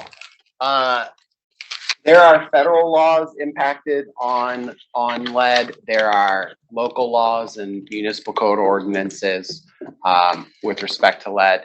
It's sort of a big deal. There is a line in the in the complaint, I believe, that covers it. But verifying what lead information has been given and verifying whether or not the lead safe or lead free certificate has been given can be a very important defense. Why? Because failure to comply means no eviction, no rent due, and if you were for a period of time without the certificate, you are entitled to damages and an amount of a refund of all rent paid. Mm-hmm. It can be a substantial amount of money. It is not guaranteed to succeed. We'll talk, we talk a lot about it. When I'm counseling clients, I often tell them, like, look, here are your defenses. We think they're pretty good, but, and my shtick on this, and it just fits with what I personally believe, is that this court system is not really set up to give justice. It is set up to kind of move people along and really favors the landlords. And, we can have the best argument in the world, and there's a 50-50 shot the judge is going to go our way on it. And so if we can reach an agreement that gets us most of what we want, minimize the harm, gets you time, gets the amount that's paid, gets you fairness, right? We should try and get to a deal. And that's my real view. And, I'm very happy to go in front of the judge. I'm very happy to take stuff to appeal. And the lawyers know I'm happy to take stuff to appeal. And I have taken things to, and it's like terrible for them because, we go to appeal, it's like they're going to spend a ton of time prepping to go in front of the court of common pleas or not, and then lose a big case. And, as at a big law firm, if I got a pro bono bucket to fill and, the economy is slowing and I got time to kill, I'm very happy to spend all the time needed to win a case on appeal. And, so all of that is just to say, This is one of those big leverage points that you can use to help the landlord and their lawyer get agreeable in terms of reaching a settled conclusion. Because it's an all-out defense. It prevents getting the property back from the perspective of the landlord. And it could be a substantial, Uno reverse card down on the table, right? So it's good to get the facts straight on that. Now, a couple of big points. First, the lead ordinances are in the handbook. Again, I find looking for them on the website to be confusing. It's like there are 4 different versions of the municipal code on the website. Like if you search Google, and it's like, which one is it? And I'm not really sure. The handbook is the place to go. And we update the handbook with new stuff from time to time when it comes out. And the staff at the Philly VIP are great about this stuff. So use the handbook. Read the lead ordinance. You'll see. So there are 2 different kinds of lead certificates that could be generated. One of them is a lead safe certification. It has an expiration date. It applies for a period of time.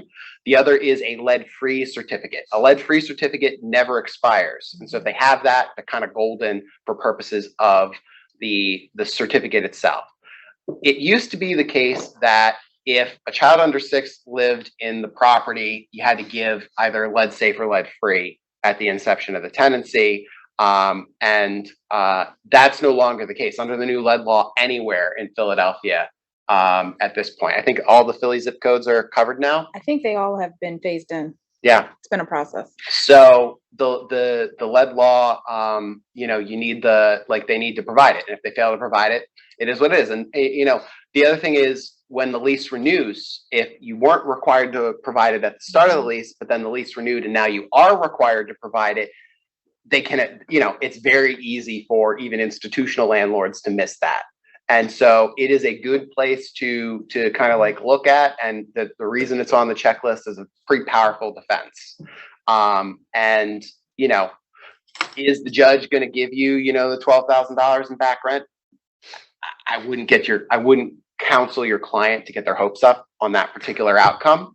But I would explain that it's powerful leverage and it can help reach a result. So there are also lead disclosures that are required to be in the leases. These are going to be just typically at the back. There's this house was built before 1978. We're required to tell you that houses before 1978 had a lot of lead in them and blah, blah, blah, blah, blah, blah. And it's supposed to be signed. Failure to provide those disclosures is a breach of law, breach of requirements. You can have defenses around that. Usually they're just a boilerplate part of a written lease. And so, you should have them. Now, the one thing I'll say is that some of the disclosures haven't been updated for the new lead law. And so they aren't necessarily accurate. You might say, you were required to update this in connection with renewal. You didn't. It might add a little bit of torque to your argument when you're talking to the landlord or their lawyer. But it might not necessarily get you across the line with them. They may come to you and say, well, I'm not reducing your rent for that. It's again, you're not reducing, it's the law. All right. Okay. Anything else on lead? It's like any given Sunday, in the sense of that, so that using it is like any given Sunday. It may hit, it may not hit, may land, may not land, but you don't know, and that's the threat, right? And opposing counsel knows that that's the threat. So. Yeah. Okay, this is a big one. This comes up in nearly every case that I have taken. There is an implied warranty of habitability. Landlords can't just rent you the property in any state. It needs to be a habitable premises. And very often there's, tenants will have real concerns around damage to the property, real concerns like heat wasn't available, water was turned off, no electricity. I had one client who they had only one electric outlet available in the entire house that they were renting, and they had to run everything through a surge protector. It was all right, first off, that's a fire hazard. Yeah. Second of all, this is a real big problem, right? And so getting I spend more time with tenants talking about the habitability issues than almost anything else because it's so fact specific and so intensive. And, you know, there's a lot that goes into this, and it's important. Now, I'll say you can come to a landlord or their lawyer with a big old list and pictures. They won't want to see it, right? They'll do their best to avoid it. But there is a requirement under law that the landlord maintain habitable premises. So the defense that we raise is that if we let the landlord know about the issues and they didn't remedy it, we don't owe rent, or we don't owe a portion of rent, or we can self-remedy and then charge the landlord or offset that amount against the landlord's rent. The reality often is that the tenant was paying rent and was going to continue to pay rent anyway, and they failed to pay rent for other reasons. But then we learn about this kind of after the fact, and it builds on. The good news is there's no requirement under law that you actually had to have escrowed the rent during the process. And so the fact that we were living with it and paying rent anyway doesn't change the validity of the defense. And that makes it useful and a reason to dig into it. One note too is that sometimes these habitability issues will be supported by, you know, an L&I complaint filed against the landlord, and it will show up in the L&I ledger. And this is me using, I need to learn about Eclipse, so I don't know about that. But like, you know, using the L&I website, you can see the lists of the open complaints against the property, and certain open complaints count as not being in compliance with a rental license obligation, right? And so it's useful. And if you have the time, having L&I come out to the property and inspect and actually have the complaints filed in adds substantial weight to your habitability arguments, right? And so we've had cases where we knew it takes a few weeks for L&I to get out. They have a big backlog, and it can be a scheduling nightmare for tenant clients who you know, have jobs and can't be there when L&I is out. But if you can get L&I out to inspect the property and verify that there are actual habitability issues, adds a lot of weight to the arguments, and it puts a lot more pressure on the landlord. They can't actually, you know, certain open L&I complaints, like, you know, fire safety, things like that, can cause the court to say, well, you aren't entitled to an eviction right now. Mm-hmm. And so it's important to understand it and assert it. And, you know, sometimes it's important to help the client get L&I out there if you have the time, because it adds more weight to what you're doing. It's a bureaucratic nightmare, and it's hard. I hate waiting on hold with 311. I hate, you know, doing it. Sometimes they won't talk to you. They'll only talk to the client, and the client hates doing it too, right? But it's one of those things that can really help your defense. So let's say you did all of that. You've got to then kind of quantify the damages. And so the argument is that if the issue has been existing for a long time, that we have a claim for overpayment of rent for that period of time. And so it is a counterclaim that you can assert. It is an offset against amounts that can be claimed. And so in order to support that claim in front of the judge, you produce the documentation. Here are the text messages the client sent to the landlord or the property manager saying that the issues were here. Here is the complaint they filed on the landlord's property management system, like with the ticket, right? Here's the ticket they submitted. Here's the follow-up on the ticket that they never responded.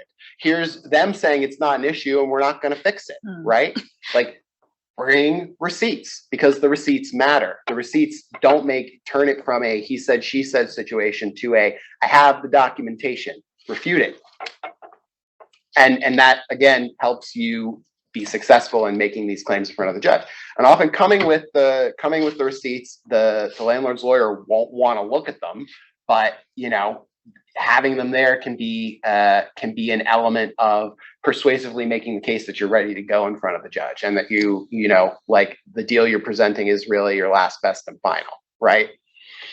All of that is just to say, when you are presenting these habitability issues and you are going in front of the judge, having spelled out how you reach to an overpayment of rent claim with the months that the issues were there, the portion of the property that was unusable or uninhabitable, and then the offset in rent you're asking for, and then laying it out in a chart form that's easy to read and easy to understand and reaches a dollar amount, can really help the judge evaluate your claim. Now, they may look at that and say, all right, well, I'll give you 10% of that. It's still better than nothing if you've gotten to the point where you're in front of the judge, and it still lays out in detail effectively what's going on. And you have anything to add on that? I did, just briefly. So when tenants are abating rent, you do have to look at the percentage. So if it's the bathroom or the basement is affected, but they don't really access the basement, does that justify a complete abatement across the board? It does not.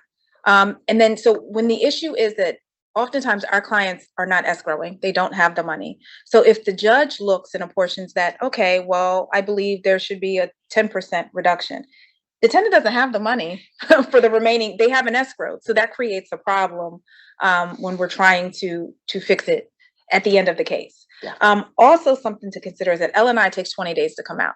So in terms of strategy, what I often do, if I believe there are really habitability issues and I want L&I, I'm going to get a continuance. And on that same day, I'm going to make the phone call for L&I to come out to the property so that the next time we come to court, I have open L&I violations, right? And so that's all a part about building the case. Like, you know, first listing, where we are with judges right now, they're more likely to give you a continuance on first listing. Pretty much all of them. Yeah. And there are written requirements like asking for a continuance where it's got to be filed 10 days before. I've had a lot of success just getting the continuance the date of the hearing itself. Yeah. And landlords' lawyers often know that they'll give the continuance and won't really resist it on first listing. Yeah. So, you know, when we were talking about going through the case, we didn't really talk about the part where you're trying to figure out what the client wants and what they need. And like, anyway, maybe we'll have some time at the end to circle on that, but getting that additional time, even if, you know, it's for L&I to come out, but the reality is it's for the tenant to get more time to find a place to live at. Like, you can kill two birds with one stone. Mm-hmm. Yeah. No. And then also just for escrowing, I always find that it looks better if the client has in fact escrowed, right? Just credibility purposes, because the idea is, are there habitability issues or did you just not want to pay rent? Yeah. And so keep in mind, the judge is human. And so he's up there and he's listening, he's just like us, and he's calling it as he sees it, you know, and so you have to be mindful of that and how you deliver that little piece of information to him or her. Okay. All right. So we're not going to have a lot of time to go into these in really great detail, but you'll see on the screen a bunch of other less common defenses. We've touched on them: eviction for good cause. Excess security is interesting. This is one that may be a little counterintuitive.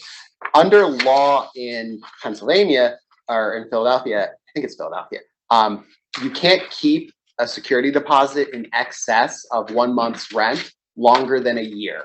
So you can, on move-in, you know, a landlord may require first, last, and security. They are supposed to return the extra month of security after a year, or you're entitled to that. You're entitled to that amount plus reasonable interest. And so that can be an additional little pot of money to help settle or get rid of the problem. Now, they may have already just applied that on the ledger. You need to look at the ledger to see if they, like, mysteriously now the money is gone, and they may be ready for that, right? But just keep that in mind as an element of that helps you get to a deal. Illegal lockouts are what it sounds like. A landlord is not entitled to self-help in terms of preventing the tenant from accessing the property. If they change the locks, that's a defense. Turn off water. Turn off water, turn off electricity, you know, aggressive tactics like that. It's, you know, it's worth getting into that. And it's stuff that the tenant will tell you about. Right. But if they haven't, make sure to just ask, like, do they ever change the locks on you? They ever lock you out? They ever turn off the water? It's like, and really, truly, like, you go in with the checklist in front of you, and then, like, as you're talking, you get the facts. And then if there are checklist elements, that weren't covered, ask about them. And, you know, just try and figure out. And just go, oh yeah, you did. You turned off my water for 3 weeks at some. And it's like, well, thank you for telling me. Now we know. Okay. Domestic violence is my baby, so I have to say something. yeah, Okay, please, just briefly, a domestic violence survivor cannot be evicted due to damages to the property as a result of DV. So if that happens, that is a defense in court. Also, domestic violence survivors can request to terminate their lease. There are certain parameters that have to be met, but they do allow for the DV survivor to break the lease. Obviously, everything else is an ask, but there are protections for those that are in the midst of domestic violence. So. Yeah, let's go with that. Okay, that's pretty much it on defenses. I think we're gonna hear from Jonathan about like doing it, like counseling your client, negotiating with opposing counsel, and going to court. Okay. So and some of this includes like a practical map just to like get your bearings if you've never been in the municipal court. But let's kind of, we've been talking a little bit about counseling your client the entire time. They're a person who may feel that they are in crisis and are in a lot of need. And so portraying yourself as a prepared, engaged person who is listening to them, cares about the result, and cares about helping them out when they're in this time of need will really help in terms of your effectiveness of representation. It is critical that when you're working with them, you do your best to maintain a good bedside manner. So, if you're at a hospital, your doctor's sweating, they're nervous, the lot of I don't knows can really impact your feeling about the situation. Maybe you tell the doctor less, maybe you don't get the help you need.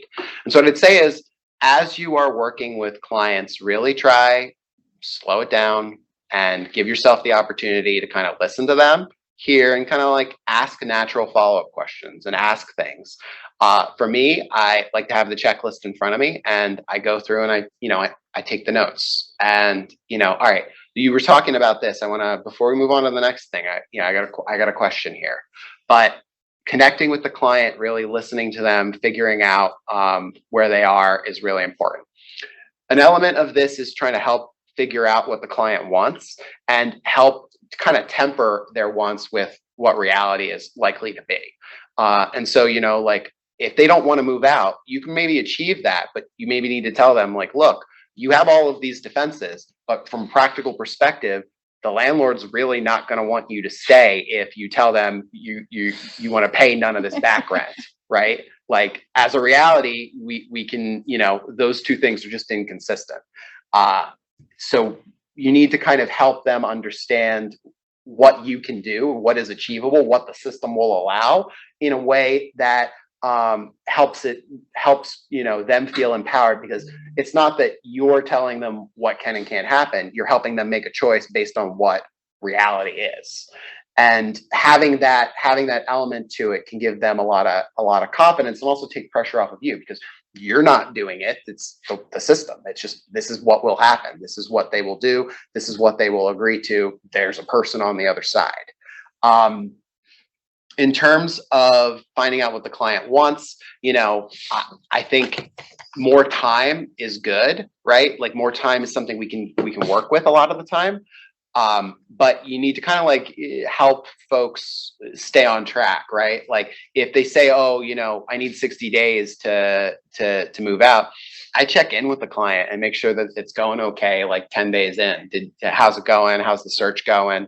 And I'm not trying to be like a nagging parent, but I'm trying to just help keep them on track and the reality, because whether they want to or not, they are going to be out at a certain point. And a lot of these cases end in what's called a judgment by agreement, which just basically says the judgment is as of today, but we're not actually going to lock you out until some date in the future.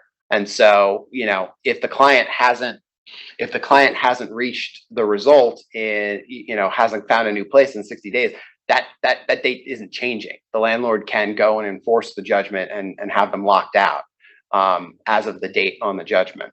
So, whatever you negotiated. So all that is to say, connect with the client, set their expectations, help engage with what they want, with what is possible, and work with them on that to kind of help them feel comfortable. And you don't have to shoulder the burden of an unfair system, right? You are kind of helping them navigate what is a terrible thing that's happening to them, a circumstance that oftentimes is out of their control, and you're there to help them get the best that we can out of the system that we have. Okay, so ask a lot of questions, listen. Let's talk about negotiating with opposing counsel. So I love this clip art. This is really funny.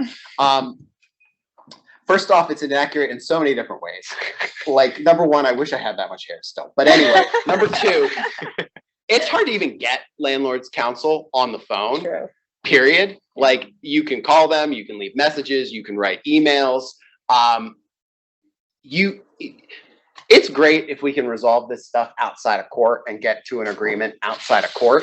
But oftentimes, you're going to be negotiating the day of with the landlord in court. And so, it is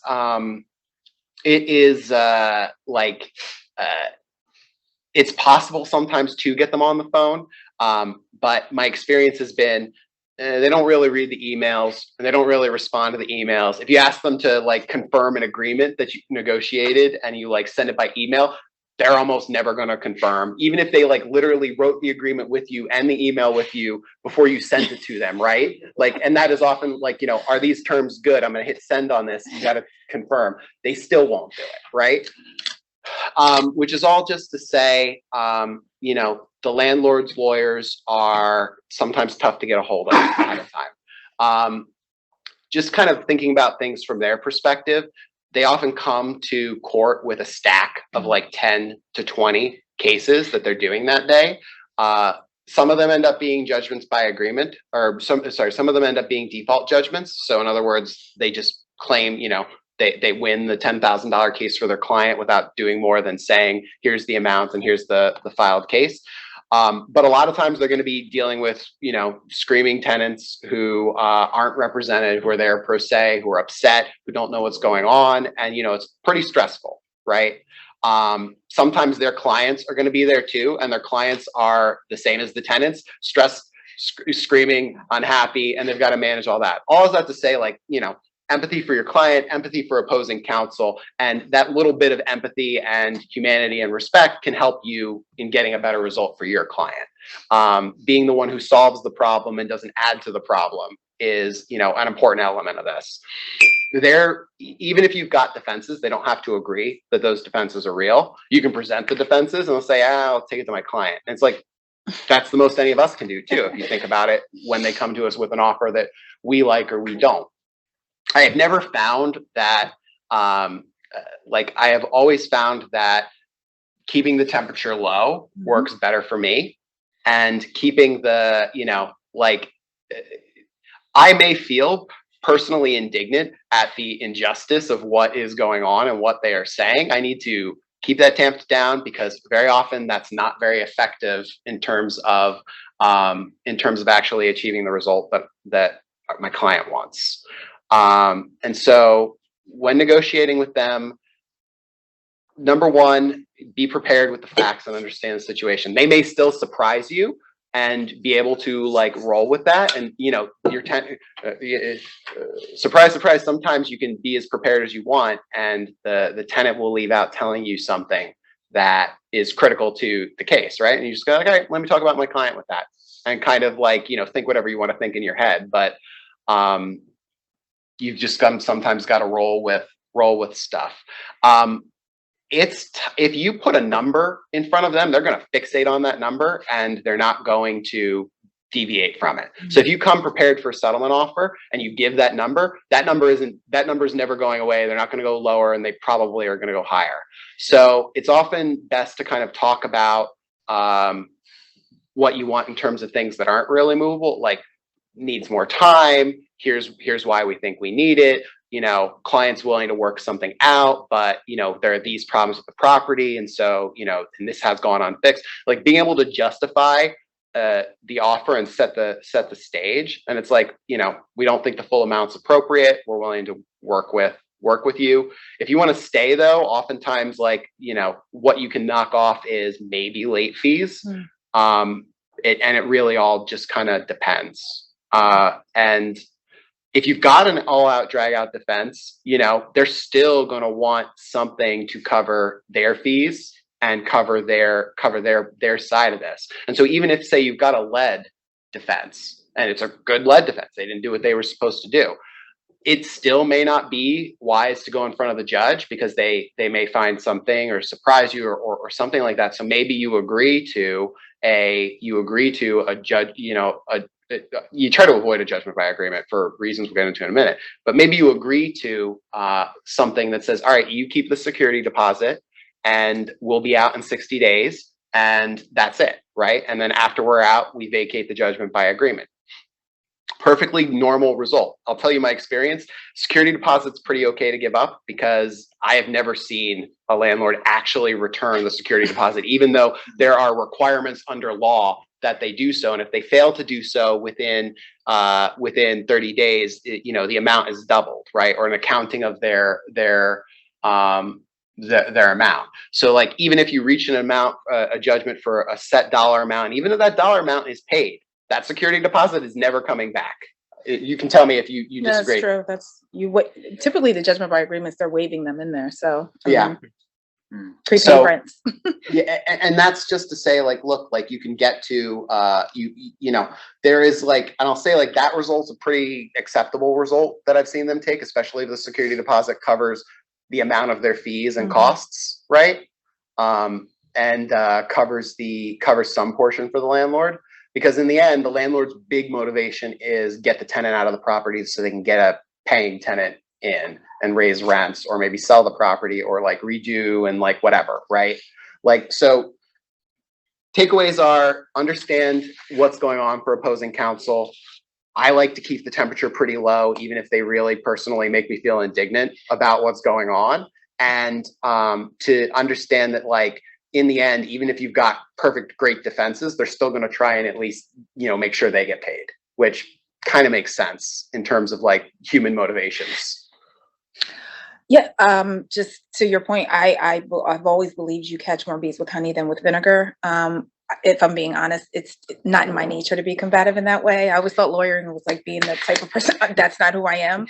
I'm going to smile a lot and still tell you what it is that I want.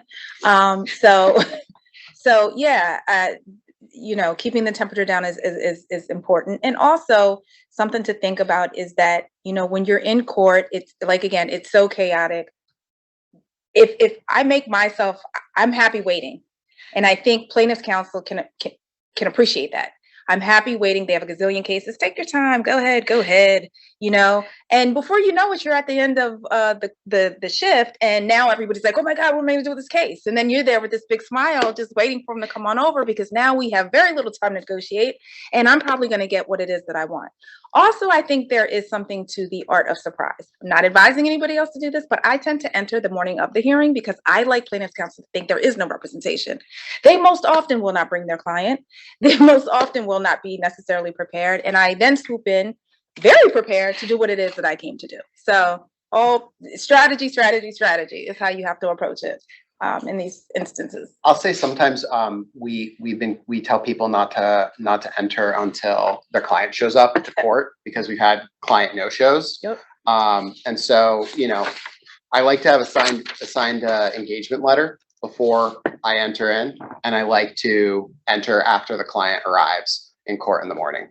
So, or afternoon, whenever the listing is. But surprise can be good, especially if you're late to the game too, right? There is like a push-pull, right, between trying to get something negotiated ahead of time and surprising. Surprise works good if you've got a lot of defenses, but if the defenses are too good, like there was never a lead certificate, they may try to get a continuance so they can sort things out. Yeah. And there's not much you can do about that, because the judge will say, they'll say to the judge, look, we have this. I know we have it. We don't have it today. Give me a continuance so I can pull it. And so gives the client another month. Maybe they'll pull it, maybe they won't. You know, and you can try to oppose that, like, oh, well, they didn't meet their burden. They're in court. The municipal court judge is going to be like, all right, continuance. Yeah. That is just the reality of how this plays out. It is not, you know, it is a proceeding. The judge has real power and authority and, you know, respect, but like they're going to do what they want to do and what they think is what they feel is right. Yeah. Cool. All right. So this is a picture of, I guess this is hearing room 3. Looks just like it. Yeah. So This is in the manual if you can't see on the screen, by the way. yeah. So basically, you'll see, we'll get through the building first, but in the hearing room, this is where they call the list. Trick here is your landlord tenant numbers are, the case number is based on the date it was filed, right? And so, you know, if this is the first listing, you're going to be further back in the list just because it like does it in kind of chronological order. But pay attention to your case number, figure out what number it is on the list, because they'll often say like, oh, it's number 23 or something, or like they call it in order. So you'll know whether or not you're up. You'll also know what's happening there. What will happen is you'll sign in. If you haven't entered your appearance, you can do so with a form. You can, if you're already part of the website, the claims website, you can enter your appearance by phone too, right? And not give the form, and then it's there. It's totally up to you. Some of the court staff, I'll show up and the one guy makes fun of me and says like I'm like here for a federal murder trial, right? And I'm like in a trend, like, right. So I don't often like dealing with that particular guy, so I'll enter my appearance by phone, right? Which you're free to do, but it's like just a sheet of paper. You write the case number, the client, your attorney number. It's basic stuff. Hand it to them. They put it in. The clients will sit, you know, in one of the sets of seating on the left or at the bottom. You can sit with the client if you want, or you can sit in the attorney seating. It's really up to you. The blue chairs. Blue chairs, yeah. So the other thing I'll say is the way that the list is actually called, an administrator will walk out and will give a little spiel, like read a statement about rights for the tenants and what's going to happen. The individual plaintiffs' lawyers will come up and they'll just go through all of their cases. And at that point, it's only a here or present, right? And so I always tell my client, like, look, you have a lawyer. You don't have to. You sit here, and when they call your case, the lawyer will stand and say counsel, and that's it. And they may like, oh, is the appearance entered? I didn't see the appearance. It's like I entered online. I handed them the form, whatever it is. After a given landlord's lawyer is done, they leave the room, and all of the cases they called leave the room. You're going to take the client. There's a door in the back. It's barely visible. And then I walk the client over to the client seating and I say, relax, enjoy some bad television, play your PlayStation Pocket, whatever you want to do. And then, I'll go talk to the landlord. I don't like having the client when we're doing the negotiations with the landlord. It gives some distance on deals. It helps keep the temperature controllable. You can take anything back to them. I always hate it when the plaintiff's lawyer or the plaintiff is there with their lawyer, because it makes it harder to talk, and they'll come in with facts and interject, and you kind of feel ganged up on. I actually prefer situations where it's just me and opposing counsel. We've been focusing a ton on you and opposing counsel. Some landlords are pro se. It is, it's rarer, and you may get them to agree to things that a landlord counsel, a represented landlord won't agree to. But, you should assume you're going to have a lawyer on the other side. And that's always evident from, in a VIP case, things like date, time of hearing, available defenses, whether landlord is represented. All that's evident from the case file before you say yes. And the complaint will also have who the lawyer is on it too. So you can, if they're not represented, you won't see a lawyer there. If I can interject, I always prefer to have an attorney on the other side, because you have to read the lawyer's disclosure, and it is front to back. Like, you don't realize how long it is, but you have to read it verbatim. for anybody that's unrepresented. So it's just, and they have to sign it and they have to do the mediation. It's a whole process. So, I mean, but at the end of the day, you know, if your client needs representation and on the other side, it's an unrep landlord, then that's just the situation. So. I would say it doesn't necessarily mean you're going to get a better result, right? Like the landlord knows how these things go, and the landlord's counsel usually know how things go and are sophisticated enough to understand when they've got a good deal in front of them and counsel their client on a good deal. You know, a landlord who is unrepresented may not. And so it may force you into going in front of the judge when you otherwise didn't have to. And wouldn't have if they had an attorney. And tone sometimes can blow up an entire negotiation just because. So I don't, Yeah. Precisely. Anything else on this slide, or can we move to the next one? I don't think so. I think it's probably time to just open it up for questions and show the code. We'll flip while we're doing, so I'm just going to show you, you know, there's a picture of the building, which I think is helpful, and a little map. A little bit. Oh, is it back? Yeah. Oh, so I'm leaving this up for a second. So while we're taking questions, we'll flip back to that too, just so you can see if you've never been there before. It's, you know, a giant square. And so the nice thing about the building is, if you went to the wrong number, like, oh, I see hearing room 1 and I'm in 3, you just keep going around. Eventually you will find hearing room 3. So, you know, it's not, after you make it through security, it's not hard to get into the courtroom. Okay. Questions? I always like to tell the clients the worst case. So can you just explain, either there's a judgment or they do a judgment by agreement, which they promptly violate. What's the timing then to when somebody's coming to lock them out? So worst case scenario is we go in front of the judge, we lose, and then there's a judgment as of the date of the hearing itself. The judgment becomes enforceable. I think it's 20 days after 21 days after the hearing, and at that point, the sheriff can come and lock them out. Typically takes 30. Sorry. Go ahead. Yeah, because they have to file a writ of. To schedule the lockout, it takes them about for the sheriff to come out and knock. It's about a 30-day situation. Yeah. 21 on paper. So in the worst case, if we lose in court, you got another month and a half. No, not another month and a half. Approximately 21 to 30 days. Yeah. Well, but then you said it takes another 30 days for the sheriff. No. No. The sheriff will come out. The sheriff will come. I mean, like on paper, it's 21 days. Reality is maybe closer to 30. Okay. But it takes the sheriff a week or 10 days to get by. Right. Okay. So, but they should be prepared for all of that. And like, if you're not ready and you're suddenly locked out, maybe you left to work and came back, now you can't get into your house anymore. Yeah. Big problem. And if you break, you know, if you enter at that point, you're a trespasser. So now, like, criminal. Yeah. So yeah, worst case is that, and owe the full amount plus fees plus costs plus whatever else, right? So getting to a deal is usually in our benefit. Yeah, getting to our benefit. But you could encourage your client to appeal the case to buy yourself more time. Yeah. So we didn't cover appeals in great depth. If you appeal, you can keep possession if you escrow the amount within supersedious in 10 days. Sometimes you can appeal the money judgment and not the actual possession, right? And so that doesn't have the same requirement.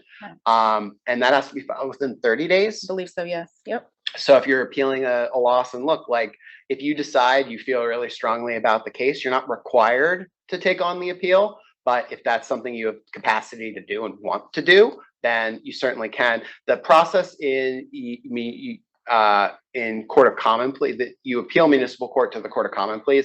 The Court of Common Pleas appeal, it's a trial, but it's not really a trial. It like plays out a lot like a hearing. I like it when they have a retired municipal court judge sitting as the common pleas judge. Yeah. It's a great strategy to use the appeal for CCP because it takes months. Yeah. So if possession is what the landlord wants, they're not getting it if we appeal. If you have a client that can pay their supersedious, man, you have something on your hands there. So yeah. And you like, and that goes to like you escrowed the amount actually, then this is great because now you can supersedious the judgment. There was a question over here. I have a question about factual disputes. You addressed habitability issues where if you think they're real issues, the best way to substantiate that is by getting the LNI inspector out there. What about things that are would be proven through testimony? Like there's a dispute about whether the tenant has had loud parties over the last 3 years, and there's really, the tenant says, no, I've never had a party. The landlord says, you constantly have loud music and lots of people over. How do you navigate that in the negotiation table? Whereas one, landlord's word against tenant, and they're both saying the other one's lying. And then if you get before the judge, do you ever present testimony on those issues, and how does that resolve? Oh, absolutely. If it's going in front of the judge and they're giving witness statements. So that's a full trial. You get a little nervous when you see a plaintiff's attorney come in with a gaggle of people coming behind them, because you already know what that is, right? They're going to testify, and then you have your client that's going to go against the 4 people that they're with. That really kind of escalates the need to maybe consider reaching an agreement sometimes, depending on what's being said.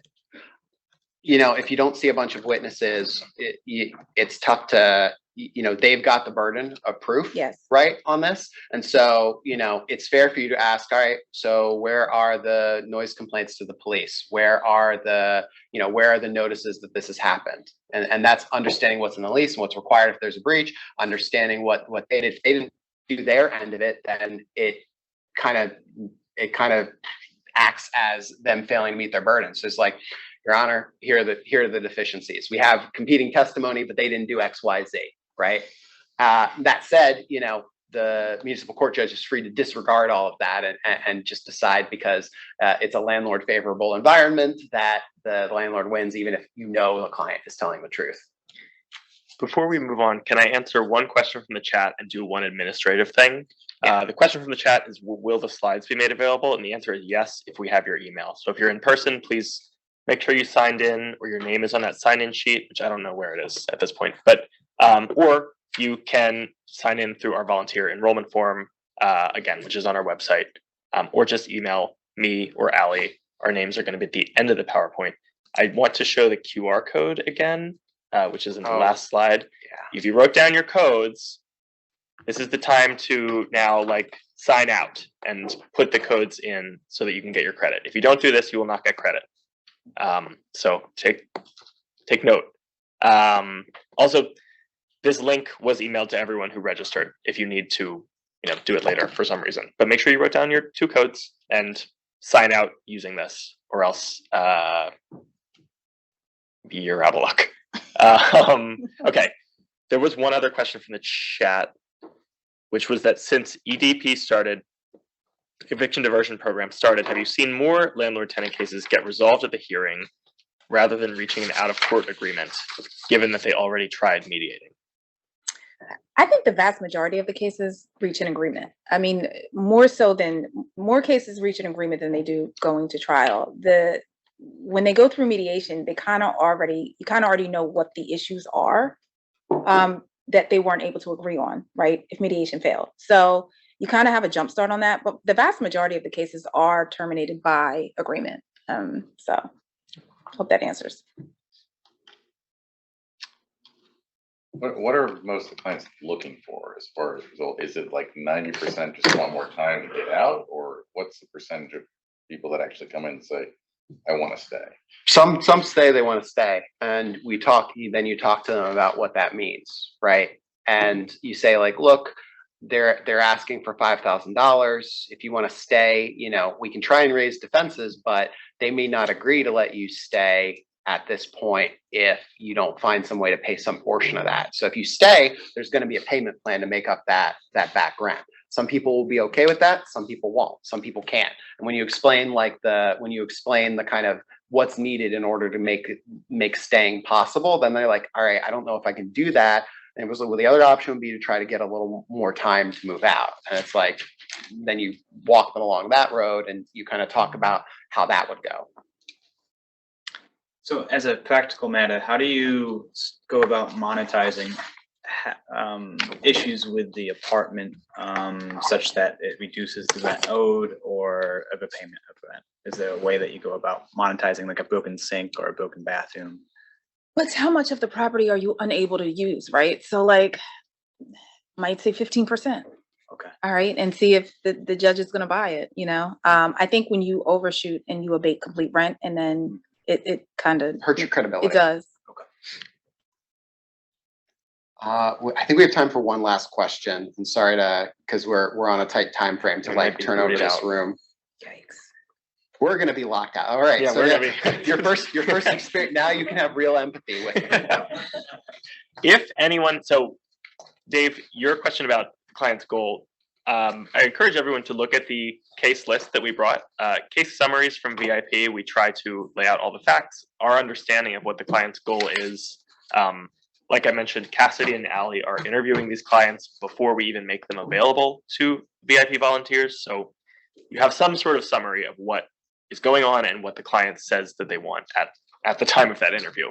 Still, again, as John and Tiffany said, do all your due diligence, interview them again. But you won't be going in totally without an idea of what the client's looking for. Sorry, were you about to say something? Yeah, just one last thing. The handbook has some resolution paths that you should pay attention to that we didn't have time to get into today. Judgment by agreement is a really common one.